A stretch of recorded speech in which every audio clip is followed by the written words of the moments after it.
ಅಕ್ಕ, ರಚಿತಾರಾಮ್ ತರ hot and traditional ಆಗಿ ಕಾಣ್ಬೇಕು. ಆ ರೇಂಜಿಗೆ ರೆಡಿ ಆಗ್ಬೇಕು ಇವತ್ತು. ಆಕಾಶ್ ಮನೆಯವರು ತುಂಬಾ ಶ್ರೀಮಂತರಂತೆ. ಫ್ಯಾಮಿಲಿ ಜೊತೆಗೆ ನನ್ನ ನೋಡಕ್ ಬರ್ತಿದ್ದಾರೆ. ನನ್ನ ನೋಡ್ತಿದ್ದಾಗೆ ಫಿದಾ ಆಗ್ಬೇಕು. ಆತರ ರೆಡಿ ಮಾಡು ಪ್ಲೀಸ್. ಈಗ ರಚಿತಾರಾಮ್ ತರಾನೇ ಕಾಣಿಸ್ತಿದ್ಯಾ, ಗೊತ್ತಾಯ್ತಾ? ಕಾವ್ಯ, ಹಾ ಅಮ್ಮ. ಬೇಗ ಬೇಗ ಸೀರೆ ಉಡ್ಸು. ಹಾ, ಅಡ್ಗೆನೂ ನೀನೇ ನೋಡ್ಕೋಬೇಕು. ಮತ್ತೆ ನೀನ್ ಹಾಕಿರೋ ಈ ಡ್ರೆಸ್ಸು ತುಂಬಾ ಚೆನ್ನಾಗಿದೆ. ಎಲ್ರ ಕಣ್ಣು ನಿನ್ ಮೇಲೆ ಇರುತ್ತೆ. ಹುಡುಗನ್ ಕಡೆಯವರು ಆರ್ತಿ ನೋಡಕ್ ಬರ್ತಿದಾರಲ್ವಾ? ನನಗ್ ಗೊತ್ತು, ಆರ್ತಿಗಿಂತ ನೀನೇ ದೊಡ್ಡೋಳು ಅಂತ. ಹಾಗ್ ನೋಡಕ್ ಹೋದ್ರೆ ನಿನ್ ಮದ್ವೆನೇ ಮೊದ್ಲು ಮಾಡ್ಬೇಕಿತ್ತು. ಆದ್ರೆ ನಿಂಗೆ ಗೊತ್ತಿದೆ ಅಲ್ವಾ, ನಾವ್ ಯಾಕೆ ನಿನಗಿಂತ ಮುಂಚೆ ಆರ್ತಿ ಮದ್ವೆ ಮಾಡ್ತಾ ಇದ್ದೀವಿ ಅಂತ. ಹಾಮ, ನನಗ್ ಗೊತ್ತು. ಇವತ್ತು ಆರ್ತಿ ದಿನ, ಅವಳು ಮಿಂಚ್ಬೇಕು. ನಾನ್ ಬೇರೆ ಬಟ್ಟೆ ಹಾಕೋತೀನಿ. ಮತ್ತೆ ಆರ್ತಿ ಈಗ ರೆಡಿ ಆಗಿದ್ದಾಳೆ. ಇವತ್ತು ಆರ್ತಿ ನೋಡೋದಕ್ಕೆ ಶ್ರೀಮಂತ ಹಾಗೂ ಗೌರವಸ್ಥ ಮನೆತನದಿಂದ ಬರ್ತಿದ್ದಾರೆ. ಆದ್ರೆ ಕಾವ್ಯಗೆ ಅವ್ರನ್ನ ಭೇಟಿ ಮಾಡೋಕೆ ಪರ್ಮಿಷನ್ ಇರ್ಲಿಲ್ಲ. ಕಾವ್ಯ ಹಾಗೂ ಆರ್ತಿ ಅಕ್ಕ ತಂಗಿಯರಾಗಿದ್ರು, ಸ್ನೇಹಿತರ ಹಾಗಿದ್ದಾರೆ. ಕಾವ್ಯ ಆರ್ತಿಗೆ ಯಾವಾಗ್ಲೂ ತಾಯಿ ಪ್ರೀತಿ ಕೊಡ್ತಾಳೆ. ಆದ್ರೆ ಒಂದು ದೊಡ್ಡ ಕಾರಣದಿಂದ ಅವರಮ್ಮ ಕಾವ್ಯನ ಆರ್ತಿ ಮದ್ವೆಯಿಂದ ದೂರ ಇರೋದಕ್ಕೆ ಹೇಳಿದ್ರು.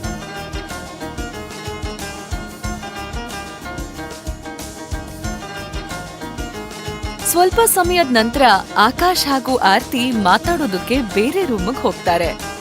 ಹೋಗಿ ಹೋಗಿ ಮಾತಾಡ್ಕೊಂಡ್ ಬನ್ನಿ ಹೋಗಿ. ಮದ್ವೆ ನಂತರ ನಾನ್ ಸಿಂಗಾಪುರ್ಗ್ ಹೋಗ್ಬೇಕು. ನಾನ್ ಡಿಸೈನರ್ ವೇರ್ ಬಟ್ಟೆನ ಹಾಕೋಬೇಕು. ಸಿಂಗಾಪುರ್ ಗೋಲ್ಡ್ ತಗೋಬೇಕು. ಈ ಕಡೆ ಕಾವ್ಯ ಎಲ್ರಿಗೂ ಕಾಫಿ ಹಾಗೂ ತಿಂಡಿ ರೆಡಿ ಮಾಡ್ತಿರ್ತಾಳೆ. ಹಾ ಅಜ್ಜ, ಅಣ್ಣ ಇನ್ನೂ ಬಂದಿಲ್ಲ, ನಾನ್ ಕರ್ಕೊಂಡ್ ಬರ್ತೀನಿ. ಹೋಗ್ಬಾ ಹೋಗ್ಬಾ. ಆಕಾಶ್ನ ತಮ್ಮ ಆದಿತ್ಯ ಆಕಾಶ್ನ ಹುಡುಕ್ತಾ ಬರುವಾಗ ಅಡ್ಗೆ ಮನೆಯಲ್ಲಿ ಕೆಲ್ಸ ಮಾಡ್ತಿದ್ದ ಕಾವ್ಯ ಅವನ್ ಕಣ್ಣಿಗ್ ಬೀಳ್ತಾಳೆ. ಆದಿತ್ಯ ಕಾವ್ಯ ನೋಡಿ ಇಂಪ್ರೆಸ್ ಆಗ್ತಾನೆ.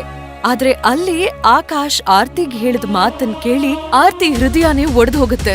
ಐ ಆಮ್ ಸಾರಿ ಆರ್ತಿ ಅವ್ರೆ, ನಾನ್ ನಿಮ್ಮನ್ನ ಮದ್ವೆ ಆಗಕ್ಕಾಗಲ್ಲ.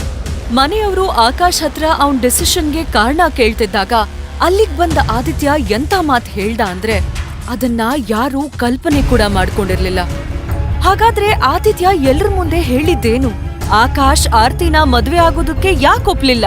ಅಷ್ಟಕ್ಕೂ ಕಾವ್ಯ ಆರ್ತಿ ಮದ್ವೆ ಆಗೋವ್ರನ್ನ ಮೀಟ್ ಮಾಡಿದ್ರೆ ಆಗೋ ಸಮಸ್ಯೆ ಆದ್ರೂ ಏನು? ಸುಮಾರು 9 ಗಂಟೆ ಆಗಿತ್ತೇನೋ. ಬೆಳಗ್ಗೆನೆ ಸಾಮಾನಿನ ಲಿಸ್ಟ್ ಕೊಟ್ಟು ಶಾಮರಾಯರನ್ನ ಫಸ್ಟ್ ಬಸ್ಸಿಗೆ ಪೇಟೆಗೆ ಅಟ್ಟಿದ್ದ ಕಲಾವತಿ ಕೂತ್ರೆ ಕಿರ್ರ್ ಅಂತ ಶಬ್ದ ಮಾಡ್ತಿದ್ದ ಓಬಿರಾಯನ್ ಕಾಲದ ಬೆಂಚಿನ ಮೇಲೆ ಚಲ್ಲಾಪಿಲ್ಲಿಯಾಗಿ ಹರಡಿಟ್ಟಿದ್ದ ನೆನ್ನೆಯ ಪೇಪರ್ನೆಲ್ಲ ಎತ್ತಿಡ್ತಾ ಕಿರ್ಚಿದ್ಲು. ಸಹಜಾ, ಸಹಜಾ, ನೀ ಸ್ನಾನ ಮಾಡ್ಕೊಂಡ್ಯೇನೆ? ಯಾವಾಗ್ಲೂ ಮಾಡೋ ಥರ ಹಂಡೆ ನೀರ್ ಖಾಲಿ ಆಗೋವರ್ಗೂ ಹುಯ್ಕೋತಾ ಕೂರ್ಬೇಡ ಇವತ್ತು. ಕಲಾವತಿ ಹೀಗ್ ಹೇಳೋದಕ್ಕೂ ಕಾರಣ ಇತ್ತು. ಆ ದಿವ್ಸ ಎಲ್ಲಾ ಬೆಳಗಿನ ಹಾಗಿರ್ಲಿಲ್ಲ. ಬಾಳೆಹೊನ್ನೂರು, ಜೈಪುರ ಪಟ್ಟಣದ ಹತ್ರ ಬೆಲ್ಲದಹಳ್ಳಿ ಅನ್ನೋ ಒಂದು ಮುದ್ದಾದ ಊರು. ಅಲ್ಲಿ ಮಂಜಿನ ಬೆಳಗಲ್ಲಿ ಸೂರ್ಯ ಬೆಳ್ಳಗ್ ಹೊಳಿಯೋಕೆ ತಿಣಕಾಡ್ತಾ ಇದ್ದ. 4 ದಿಕ್ಕಲ್ಲೂ ಕಾಣೋ ಹಸಿರು ಸಿರಿಲಿ ಇಬ್ಬನೀನು ಬೆರ್ತು ಆಕಾಶನೂ ಭೂಮಿನೂ ಒಂದ್ ಮಾಡಿತ್ತು. ಇಂಥ ಚಂದದ ಜಾಗದಲ್ಲೊಂದು ದೊಡ್ಡ ಮನೆ, ಹೆಸರು ಕೂಡ ದೊಡ್ಡ ಮನೆನೆ. ಬ್ರಿಟಿಷರ್ ಕಾಲದಲ್ಲಿ ಹೆಂಗಿತ್ತೋ ಈಗ್ಲೂ ದೊಡ್ಡ ಮನೆ ಹಂಗೇ ಇದೆ ಅಂತ ಊರ್ ತುಂಬೆಲ್ಲ ಜನ ಮಾತಾಡ್ಕೋತಿದ್ರು. ಕುಟುಂಬಕ್ಕೆ ದೊಡ್ಡ ಹೆಸರೇನೋ ಹೌದು, ಆದ್ರೆ ಅದ್ರ ಓನರ್ ಶಾಮರಾಯರ್ ಕಷ್ಟ ಅವ್ರಿಗಷ್ಟೇ ಗೊತ್ತು. ಮೊದ್ಲು ಈ ಮನೆಯಲ್ಲಿದ್ದ ಕೂಡು ಕುಟುಂಬ ಒಡ್ದು ಹೋಳಾಗಿ ರಾಯರ್ಗುಳ್ಕೊಂಡಿದ್ದು ಈ ಹಳೇ ಕಾಲದ ಭವ್ಯ ಮನೆ. 1.5 ಎಕರೆ ಅಡಿಕೆ ತೋಟ ಅಷ್ಟೆ. ನೋಡೋರ್ ಕಣ್ಣಿಗೆ ಭರ್ಜರಿ ಮನೆಯಾದ್ರೂ ಮಲ್ನಾಡಿನ ಮಳೆಗಾಲದಲ್ಲಿ ಮಾತ್ರ ಈ ಮನೆ ತನ್ ಬುದ್ಧಿ ತೋರಿಸ್ತಿತ್ತು. ಮುಟ್ಟಕ್ ಹೋದ್ರೆ ಕಚ್ಚಕ್ ಬರತ್ತೆ ಅನ್ನೋ ಗಾದೆ ಹಂಗೆ ರಾಯರು ಮನೆ ರಿಪೇರಿ ಕೆಲ್ಸಕ್ಕೆ ಕೈ ಹಾಕೋದನ್ನ ಬಿಟ್ಟೇ ಬಿಟ್ಟಿದ್ರು. ಸುತ್ಮುತ್ಲವರೆಲ್ಲ ತಮ್ ಗುಡ್ಡ ಕಡ್ದು ಕಾಫಿ ತೋಟ ಹಾಕೊಂಡು ಏನೇನೋ ಕೃಷಿ ಪ್ರಯೋಗಗಳನ್ನ ಮಾಡ್ಕೊಂಡು ಝುಮ್ ಅಂತ ಜೀಪು ಕಾರಲ್ಲೆಲ್ಲ ಓಡಾಡ್ತಿದ್ರೆ ರಾಯರ್ಗೆ ಇಂಥದ್ದೆಲ್ಲ ಮಾಡೋ ಉತ್ಸಾಹನೂ ಇಲ್ಲ, ವಯಸ್ಸೂ ಇಲ್ಲ.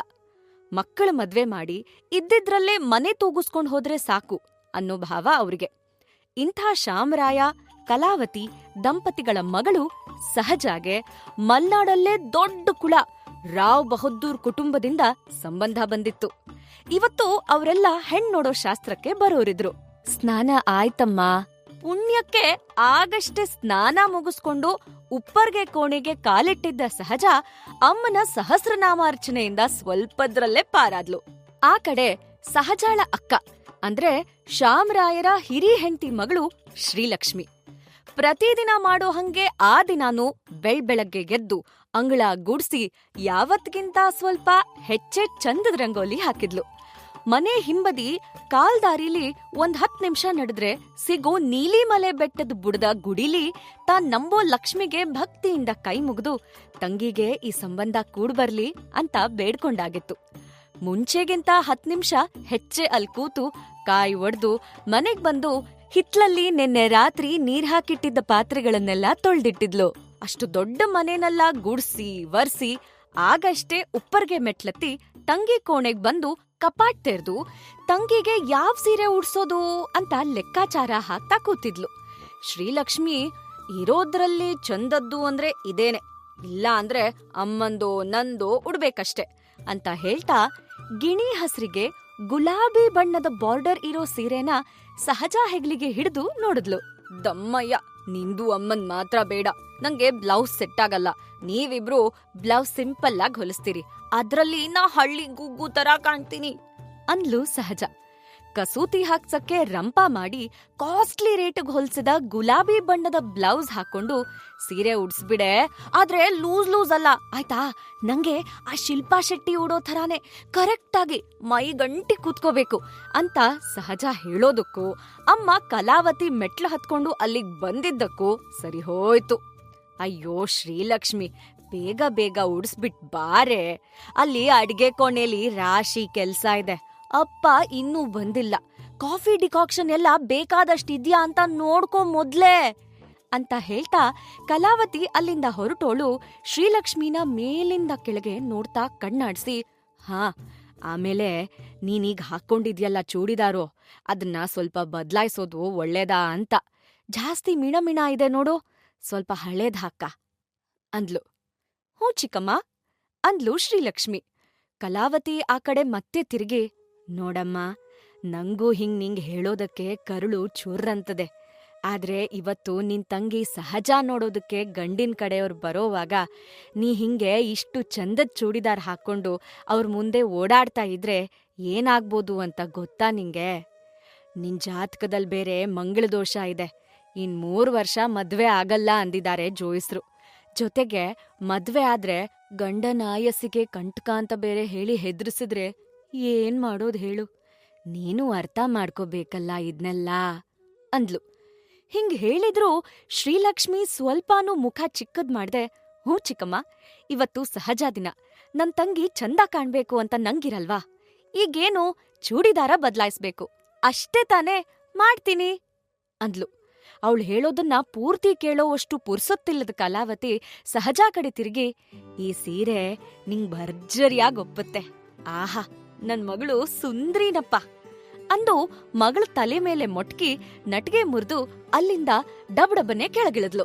ಅಮ್ಮ ಹೋದ್ ಕೂಡ್ಲೆ ಸಹಜ ಅಕ್ಕನ್ ಕಡೆ ತಿರುಗಿ, ಅಲ್ವೇ ನೋಡಕ್ಕ, ಮೊದ್ಲೆಲ್ಲ ನಿನ್ ಜೊತೆ ಏನೇ ಆಟ ಆಡಿದ್ರೂ ನಾನೇ ಗೆಲ್ತಿದ್ದೆ ನೋಡು, ಈಗ ಮದ್ವೆ ಆಗೋದ್ರಲ್ಲೂ ನಾನೇ ಫಸ್ಟ್ ಬಂದೆ. ನಿಜ ಹೇಳು, ನಿಂಗಿದ್ರಿಂದ ಬೇಜಾರಾಗೋದಿಲ್ವೇನೆ ಅಂದ್ಲು. ಯಾವ್ದಕ್ ಬೇಜಾರಾಗ್ಬೇಕು ಕೇಳಿದ್ಲು ಶ್ರೀಲಕ್ಷ್ಮಿ. ಅದೇ ಕಣಕ್ಕ, ನಿನ್ಗಿಂತ ಚಿಕ್ಕೋಳಾಗಿರೋ ನಾನು ನಿಂಗ್ ಬಿಟ್ಟು ಮೊದ್ಲೇ ಮದ್ವೆ ಆಗ್ತೀನಂತ ನಿಂಗ್ ಬೇಜಾರಾಗಲ್ವಾ ಅಂದೆ ಅಂದ್ಲು ಸಹಜ. ಸ್ವಲ್ಪ ಬೇಜಾರಾಗಿದ್ದಂತೂ ನಿಜ, ಆದ್ರೆ ಮೊದ್ಲೇ ಮದ್ವೆ ಆಗ್ತಿದ್ದಾಳೆ ಅಂತಲ್ಲ, ನನ್ ಮುದ್ದಿನ ತಂಗಿ ನನ್ ಬಿಟ್ಟು ಹೋಗ್ತಿದ್ದಾಳೆ ಅಂತ ಅಂದು ಕೆನ್ನೆ ಹಿಂಡಿದ್ಲು ಶ್ರೀಲಕ್ಷ್ಮಿ. ನೋಡು, ನಂಗಿದೆಲ್ಲ ಯೋಚನೆನೇ ಬರ್ಲಿಲ್ಲ, ನನ್ಗಂತೂ ಮೊದ್ಲು ಈ ಮದ್ವೆ ಆದ್ರೆ ಸಾಕು ಅನ್ಸಿದೆ. ಬಹದ್ದೂರ್ ಫ್ಯಾಮಿಲಿ ಅಂದ್ರೆ ಸುಮ್ನೆನಾ? ಮಹಾರಾಣಿ ತರ ಇರ್ಬೋದು, ಜೀನ್ಸು ಟೀ ಶರ್ಟು ಹಾಕೊಂಡು ಆಗಾಗ ಫಾರಿನ್ ಸುತ್ಬೋದು, ಕಾರಲ್ಲಿ ಜುಮ್ ಅಂತ ಕೂಲಿಂಗ್ ಗ್ಲಾಸ್ ಹಾಕೊಂಡು ಸೆಲ್ಫಿ ತಗೋಬೋದು. ಇದ್ರಲ್ಲೆಲ್ಲ ಸಿಗೋ ಮಜಾ ಈ ಹಾಳ್ಕೊಂಪೆಲ್ ಸಿಗುತ್ತಾ ಹೇಳು ಅಂತ ಸಹಜ ಮ್ಯಾಚಿಂಗ್ ನೆಕ್ಲೆಸ್, ಕಿವಿಯೋಲೆ ಸಿಕ್ಕಿಸ್ಕೊಂಡು ಕನ್ನಡಿ ಮುಂದೆ ನಿಂತು ಚೆಕ್ ಮಾಡಿ ತನ್ ಮುಂದಿನ ಕಾರ್ಯಕ್ರಮ ಶುರು ಹಚ್ಕೊಂಡ್ಲು. ಹಾಗ್ ನೋಡಿದ್ರೆ ಸಹಜಾಗಿಂತ್ಲೂ ಶ್ರೀಲಕ್ಷ್ಮಿ ಸ್ವಲ್ಪ ಹೆಚ್ಚೆ ಅನ್ಸೋವಂತ ಸುಂದ್ರಿ. ಸಾದಾ ಚೂಡಿದಾರ ಹಾಕೊಂಡ್ರು ಒಮ್ಮೆ ನೋಡ್ದೋರು ಮತ್ತೆ ತಿರುಗ್ ನೋಡ್ಬೇಕು ಅನ್ಸೋ ಮೈಮಾಟ ಅವಳದ್ದು. ಮೋಹಕ ಕಣ್ಗಳು, ಮುಗ್ಧ ನಗು ಅವಳ ಪ್ಲಸ್ ಪಾಯಿಂಟ್. ಮಾತ್ ಕಡ್ಮೆ ಹೆಚ್ಚ್ ದುಡಿಮೆ ಅನ್ನೋ ಗಾದೆಯಂತೆ ಬದ್ಕೋಳು. ಅದೇ ಅವಳ ವ್ಯಕ್ತಿತ್ವನ ಎತ್ತರದಲ್ಲಿ ಕೂರಿಸ್ಬಿಡ್ತಿತ್ತು. ಶಾಮರಾಯರ ಮೊದಲನೇ ಹೆಂಡತಿ ಮಗಳಾದ ಶ್ರೀಲಕ್ಷ್ಮಿ ಎಲ್ರನ್ನೂ ಪ್ರೀತಿಯಿಂದ ಕಾಣೋಳು. ಚಿಕ್ಕಮ್ಮ ಆಗಾಗಾಡೋ ಚುಚ್ಚು ನುಡಿ, ಎಷ್ಟು ಪ್ರೀತಿ ಕೊಟ್ರೂ ಜಂಬದಿಂದ ನಡ್ಕೊಳ್ಳೋ ತಂಗಿ, ಇದ್ಯಾವ್ದ್ರಿಂದಾನೂ ಅವಳು ಒಳ್ಳೆತನ ಮಾತ್ರ ಕಮ್ಮಿ ಆಗ್ತಾ ಇರ್ಲಿಲ್ಲ. ರಾಯರಿಗೆ ಶ್ರೀಲಕ್ಷ್ಮಿ ಮೇಲೆ ಒಂದ್ ಹಿಡಿ ಪ್ರೀತಿ ಹೆಚ್ಚೇ ಇದ್ರೂ ಅದು ಕಲಾವತಿ ರಾಜ್ಯಭಾರದಲ್ಲಿ ಆಟಕ್ಕುಂಟು ಲೆಕ್ಕಕ್ಕಿಲ್ಲ ಅನ್ನೋ ಹಾಗಾಗಿತ್ತು. ಕಲಾವತಿ ಜಾತಕದ ನೆಪದಲ್ಲಿ ಅವಳಿಗೆ ಮದ್ವೆ ಮಾಡೋದ್ರಲ್ಲಿ ಯಾವ ಆಸಕ್ತಿನೂ ತೋರಿಸ್ದೆ ತನ್ ಮಗಳು ಸಹಜಾಗೆ ಒಳ್ಳೆ ಸಂಬಂಧ ಹುಡುಕೋದ್ರಲ್ಲಷ್ಟೇ ಬ್ಯುಸಿಯಾಗಿದ್ಲು. ಅಷ್ಟ್ರಲ್ಲಿ ಮತ್ತೆ ಕಲಾವತಿ ಕೂಗ್ ಕೇಳಿಸ್ತು. ಶ್ರೀಲಕ್ಷ್ಮಿ, ಏಯ್ ಶ್ರೀಲಕ್ಷ್ಮಿ! ಸರಿ ಹೋಗ್ತೀನ್ ಕಣೆ, ಚಿಕ್ಕಮ್ಮ ಕರೀತಿದ್ದಾರೆ ಆಗಿಂದ. ಹಾ, ಈ ಸೀರೆಲಿ ಎಷ್ಟು ಮುದ್ದ ಕಾಣಿಸ್ತಿದ್ಯಾ ಅಂದ್ರೆ ಶಿಲ್ಪಾ ಶೆಟ್ಟಿಗೂ ಶಾಕ್ ಆಗತ್ತೆ ಅಂತ ಬಳ್ಕೋ ಬಳ್ಳಿ ನನ್ ತಂಗಿಯವ್ವ ಅಂದು ದೃಷ್ಟಿ ತೆಗೆದು ಓಡಿದ್ಲು ಶ್ರೀಲಕ್ಷ್ಮಿ. ಇತ್ತ ಸೂರ್ಯ ದರ್ಶನ ಕೊಡೋದಕ್ಕಿಂತಲೂ ಮುಂಚೆನೇ ಎದ್ದು ಮನೆ ತುಂಬಾ ಸುಧಾರ್ಕೆ ಮಾಡ್ತಾ ಓಡಾಡ್ತಿದ್ದ ಕಲಾವತಿಗೆ ಸೊಂಟ ಬಿದ್ದೋಗೋವಷ್ಟು ಸುಸ್ತಾಗಿತ್ತು. ಕೆಲ್ಸ ಮಾಡಿದ್ದೆಲ್ಲ ಲಕ್ಷ್ಮಿ ಆದ್ರೂನು ಅದ್ಮಾಡು ಇದ್ಮಾಡು ಅಂತ ನಿಂತ್ ಹೇಳೋಕೂ ಕಾಲು ಜೊತೆ ನೀಡ್ಬೇಕಲ್ಲ. ಒಂದ್ ಕಡೆ ಗಂಡಿನ ಕಡೆಯವರು ಬರೋ ಗಡ್ಬಿಡಿ, ಇನ್ನೊಂದ್ ಕಡೆ ಅತ್ತಿತ್ತ ಓಡಾಡಿದ ಸುಸ್ತಲ್ಲಿ ಎಲ್ರ ಮೇಲೆ ರೇಗ್ ಹೋಗ್ತಿತ್ತು. ಪೇಟೆಗ್ ಹೋಗಿದ್ ಶಾಮರಾಯರು ದೊಡ್ಡ ಚೀಲ ತುಂಬಾ ಸಾಮಾನ್ ಹೊತ್ಕೊಂಡು ಬೆವ್ರೊರಿಸ್ತಾ ಒಳಗ್ ಬಂದಿದ್ ತಕ್ಷಣ ಕಲಾವತಿ ಸಿಟ್ಟೆಲ್ಲ ಶಾಮರಾಯರ್ ಮೇಲ್ ಹೋಯ್ತು. ಎಷ್ಟ್ ಹೊತ್ತಾಯ್ತ್ ನೋಡಿ ನೀವ್ ಹೋಗಿ, ಅಂಗಡಿಗೆ ಸಾಮಾನಿಗ್ ಹೋಗಿದ್ದ ಅಥವಾ ಸಿಕ್ಕೋರ್ ಜೊತೆ ಪಟ್ಟಾಂಗ ಹೊಡ್ಯಕ್ ಹೋಗಿದ್ದ ಅಂತ ಮಂಗ್ಲಾರ್ತಿ ಮಾಡಿದ್ಲು. ಸುಸ್ತಾಗಿದ್ ಶಾಮರಾಯರ್ಗೂ ರೇಗ್ ಹೋಯ್ತು. ನೀನೇ ಅಲ್ವಾ ಮಾರಾಯ್ತಿ, ಒಂದ್ ಬೇಕರಿಯಿಂದ ಮೈಸೂರ್ ಪಾಕು, ಇನ್ನೊಂದ್ರಿಂದ ಜಾಮೂನು, ದಿನ್ಸಿ ಅಂಗಡಿಯಿಂದ ಇನ್ನೊಂದ್ ರಾಶಿ ಸಾಮಾನು, ಮಣ್ಣು ಮಸಿ ಎಲ್ಲಾ ತರಕ್ ಹೇಳಿದ್ದು. ಒಂದೊಂದಕ್ಕೆ ಹೋಗ್ ಬರೋ ಅಷ್ಟ್ರಲ್ಲಿ ಇಷ್ಟೊತ್ತಾಗತ್ತೆ. ಅಲ್ಲ, ಹುಡ್ಗಿನ್ ನೋಡಕ್ ಬರೋರು ನಮ್ ಹಾಗೆ ಮನುಷ್ಯರು, ನಮ್ ಹತ್ರ ಇರೋದ್ನೇ ತಿನ್ನಕ್ ಕೊಟ್ರಾಯ್ತಪ್ಪ, ಇಷ್ಟೆಲ್ಲ ಎಂತಕ್ ಆಡಂಬ್ರ ಅಂತ. ರಾವ್ ಬಹದ್ದೂರ್ ಕುಟುಂಬದವರು ಅಂದ್ರೆ ಸುಮ್ನೇನಾ? ಬಾಳೆಹೊನ್ನೂರ್ ಪೇಟೆಲಿರೋರವ್ರು, ಬೆಂಗಳೂರು ಬೇರೆ ದೇಶ ಅಂತೆಲ್ಲ ಸುತ್ತಿರೋರು, ಬೇಕಾದಷ್ಟು ದುಡ್ಡಿರೋರು. ಅವ್ರಿಗೆ ತಕ್ಕ ಹಾಗೆ ಸ್ವಲ್ಪನಾದ್ರೂ ನಾವ್ ಮಾಡ್ಬೇಕಲ್ಲ. ಸುಮ್ನೆ ನಮ್ ಕೊಟ್ಟೆ ಕಡ್ಬು ಚಿಗಳಿ ಚಟ್ನಿ ತಟ್ಟೆಲಿಟ್ಟು ಕೊಡೋಕಾಗತ್ತೇನೋ ಅಂತ ರಾಯರ್ ಬಾಯಿ ಮುಚ್ಸೋಕೆ ನೋಡಿದ್ಲು ಕಲಾವತಿ. ನೀನ್ ಮೊದ್ಲೇ ಹೇಳಿದ್ದಿದ್ರೆ ಒಂದ್ ದೊಡ್ಡ ಹುರಿ ಹಗ್ಗಾನೇ ತಂದಿರ್ತಿದ್ದೆ ಮಾರಾಯ್ತಿ. ಅವ್ರು ಬಂದ್ ಕೂಡ್ಲೆ ನಮ್ ಹುಡ್ಗಿ ಒಪ್ಗೆ ಅನ್ನೋವರ್ಗೂ ಬಿಡಂಗಿಲ್ಲ ನಿಮ್ಮನ್ನ ಅಂತ ಕಟ್ ಹಾಕ್ತಿದ್ದೆ ಅಂತ ವಿಚಿತ್ರವಾಗ್ ನಕ್ಕು ಈ ಚಳಿಲೂ ಬೆವ್ರಿ ಒದ್ದೆಯಾದ ಅಂಗಿ ಬಟ್ಟನ್ನ ತೆಗಿತಾ ಒಳಗ್ ಹೋದ್ರು ಶಾಮರಾಯರು. ಅಡ್ಗೆ ಕೋಣೆಲಿ ಶ್ರೀಲಕ್ಷ್ಮಿ ಆಲೂಗಡ್ಡೆ ಬೋಂಡ ಮಾಡ್ತಾ ಇದ್ಲು. ಅಪ್ಪನ್ ಮಾತ್ ಕೇಳಿ ನಗು ಬಂತು ಅವಳಿಗೆ. ಪೇಟೆಯಿಂದ ತಂದ ಬ್ಯಾಗಲ್ ನೋಡಿದ್ರೆ ಹಾಲಿಲ್ಲ ಅಂತ ಗೊತ್ತಾಗಿದ್ದೆ ತಡ ಕಲಾವತಿ, ಏನ್ ಕರ್ಮಾನಪ್ಪ, ಈ ನಿನ್ನಪ್ಪ ಹಾಲ್ ಮರ್ತು ಬಂದ್ರು, ಮತ್ತೆ ತರೋದಕ್ಕೆ ಅಂತ ಅವ್ರನ್ ಕಳಿಸಿದ್ರೆ 100 ಪ್ರಶ್ನೆ ಕೇಳ್ತಾರೆ. ನೀನೇ ಒಂದ್ಸಾರಿ ನಿನ್ ಲಂಗದ್ ಫ್ರೆಂಡು ಜಾನ್ವಿನ್ ಕೇಳು, ಪೇಟೆಗೆಲ್ಲ ಇನ್ ಹೋಗ್ತಾ ಕೂರೋದಕ್ಕೆ ಸಮಯ ಇಲ್ಲ ಅಂದ್ಲು. ಅಲ್ಲೇ ಪಾತ್ರೆಲಿ ರಾಶಿ ಬಿದ್ದ ಬೋಂಡ ನೋಡಿ, ಏನೇ ಇದು ಬೋಂಡ ಇಷ್ಟೊಂದ್ ಮಾಡ್ಬಿಟ್ಟಿಯಲ್ಲೇ, ಇಂಥದ್ದೆಲ್ಲ ಬಿಸಿ ಬಿಸಿ ತಿಂದ್ರೇನೆ ರುಚಿ, ರಾತ್ರಿಗಿಟ್ರೆ ಮೆತ್ತಗಾಗಿ ರುಚಿ ಕಳೆದೋಗುತ್ತೆ. ಸಾಕ್ ನಿಲ್ಸಿದನ್ನ, ನೀನ್ ಮೊದ್ಲು ಈಗ ನಾ ಹೇಳಿದ್ ಕೆಲ್ಸ ಮಾಡು, ಅವ್ರಿನ್ನೂ ಬರೋ ಹೊತ್ತಾಯ್ತು, ಕಾಫಿಗ್ ಹಾಲ್ ಸಾಕಾಗಲ್ಲ, ಆಮೇಲೆ ಮರ್ಯಾದೆ ಹೋಗ್ತದೆ ಅಂದ್ಲು ಕಲಾವತಿ. ಹ್ಞೂ ಚಿಕ್ಕಮ್ಮ ಅಂದ್ಬಿಟ್ಟು ಗ್ಯಾಸ್ ಬಂದ್ ಮಾಡಿ ಶ್ರೀಲಕ್ಷ್ಮಿ ಜಾಹ್ನವಿ ಮನೆ ಕಡೆ ಹೊರಟ್ಲು. ಕಲಾವತಿ ಮತ್ತೆ ಕರೆದು, ಏಯ್ ಶ್ರೀಲಕ್ಷ್ಮಿ, ಈಗ ಗಂಡಿನ ಕಡೆಯವ್ರು ಬಂದಾಗ ನೀ ಎದುರಿಗ್ ಸಿಕ್ರೆ ಏನ್ ಹೇಳ್ತಿ? ನಾ ಹುಡುಗಿ ಅಕ್ಕ ಅಂದ್ರೆ ಅಕ್ಕಂಗೆ ಯಾಕೆ ಮದ್ವೆ ಮಾಡಿಲ್ಲ ಅನ್ನೋ ಪ್ರಶ್ನೆ ಬರ್ತದೆ. ನಿನ್ ಜಾತಕ ಸರಿ ಇಲ್ಲ ಅಂದ್ರೆ ಅವಳ ತಂಗಿದೂ ಸರಿ ಇದ್ಯೋ ಇಲ್ವೋ ಅನ್ನೋ ಸಂಶಯ ಬಂದ್ರೂ ಬರ್ಬೋದು. ನೀನ್ ತಂಗಿ ಅಂತೇನಾದ್ರೂ ಹೇಳವಾ ಅಂದ್ರೆ ನಾವು ಸುಳ್ಳು ಹೇಳದ ಹಾಗಾಗ್ಬಿಡುತ್ತಲ್ಲ ಅನ್ನೋ ಚಿಂತೆ ನಂದು ಅಂತ ತನ್ ಮನ್ಸಿನ ಭಾರಾನ ನಾಜೂಕಾಗಿ ಹೇಳ್ಕೊಂಡ್ಲು. ಅಯ್ಯೋ, ಅದಕ್ಯಾಕ್ ಸಂಕಟ ಚಿಕ್ಕಮ್ಮ ನಿಮ್ಗೆ? ನಾವ್ರ ಎದುರಿಗೆ ಬರೋದೇ ಇಲ್ಲ ಬಿಡಿ, ನಿಮ್ಗೆ ಸುಳ್ಳು ಹೇಳೋ ಪ್ರಮೇಯನೇ ಬರಲ್ಲ ಅಂತ ನಕ್ಲು ಶ್ರೀಲಕ್ಷ್ಮಿ. ಶ್ರೀಲಕ್ಷ್ಮಿಗೆ ಚಿಕ್ಕೋಳಿದ್ದಾಗಿಂತಲೂ ಇದೆಲ್ಲ ಅಭ್ಯಾಸ ಆಗೋಗಿತ್ತು. ಸಹಜಾಗೋಸ್ಕರ ಚಿಕ್ಕಮ್ಮಂಗೋಸ್ಕರ ತನ್ ಸಣ್ಣ ಖುಷಿಗಳನ್ನ ಬಿಟ್ಕೊಡೋದು ದೊಡ್ಡ ವಿಷಯ ಅಂತ ಅನ್ನಿಸ್ತಾನೇ ಇರ್ಲಿಲ್ಲ. ತನ್ ಜಾತ್ಕಾನೇ ಸರಿ ಇಲ್ಲ, ನೀಲಿಮಲೆ ಗುಡಿಯ ಲಕ್ಷ್ಮಿ ಎಲ್ಲಾನೂ ನಡೆಸ್ಕೊಂಡು ಹೋಗ್ತಾಳೆ ಅಂತ ಆಕೆ ಮೇಲೆ ಭಾರ ಹಾಕಿ ಖುಷಿಯಾಗಿರೋದು ಆಕೆಗೆ ಎಷ್ಟ್ ಅಭ್ಯಾಸ ಆಗೋಗಿತ್ತಂದ್ರೆ ಚಿಕ್ಕಮ್ಮ ಎಷ್ಟೇ ಕೆಲ್ಸ ಹೇಳಿ, ಸಹಜ ಎಷ್ಟೇ ಕೋಪ ಮಾಡ್ಕೊಳ್ಳಿ, ಅದಕ್ಕೆಲ್ಲ ಒಂದಿನಾನು ಕೋಪ ಮಾಡ್ಕೊಂಡು ಅಥವಾ ನಂಗ್ ಹಿಂಗ್ ಆಗೋಯ್ತಲ್ಲ ಅಂತಾನೋ ತನ್ ಬಗ್ಗೆ ತಾನೇ ಮರುಕ ಪಟ್ಕೊಂಡು ಕಣ್ಣೀರ್ ಹಾಕಿದ್ದೇ ಇಲ್ಲ. ಆಹಾ ಜಾಣೆ, ಎಷ್ಟು ಚಂದಕ್ ಅರ್ಥ ಮಾಡ್ಕೋತೀನಿ ನೋಡ್ನಿ ಅಂತ ಹೇಳ್ತಾ ಕಲಾವತಿ ಹಿತ್ಲ ಕಡೆ ಬಚ್ಚಲ್ ಮನೆಗೆ ಫಾಸ್ಟ್ ಆಗಿ ಹೆಜ್ಜೆ ಹಾಕಿದ್ರೆ ಆ ಕಡೆ ಶ್ರೀಲಕ್ಷ್ಮಿ ಜಾಹ್ನವಿ ಮನೆ ಕಡೆ ಹೊರಟ್ಲು.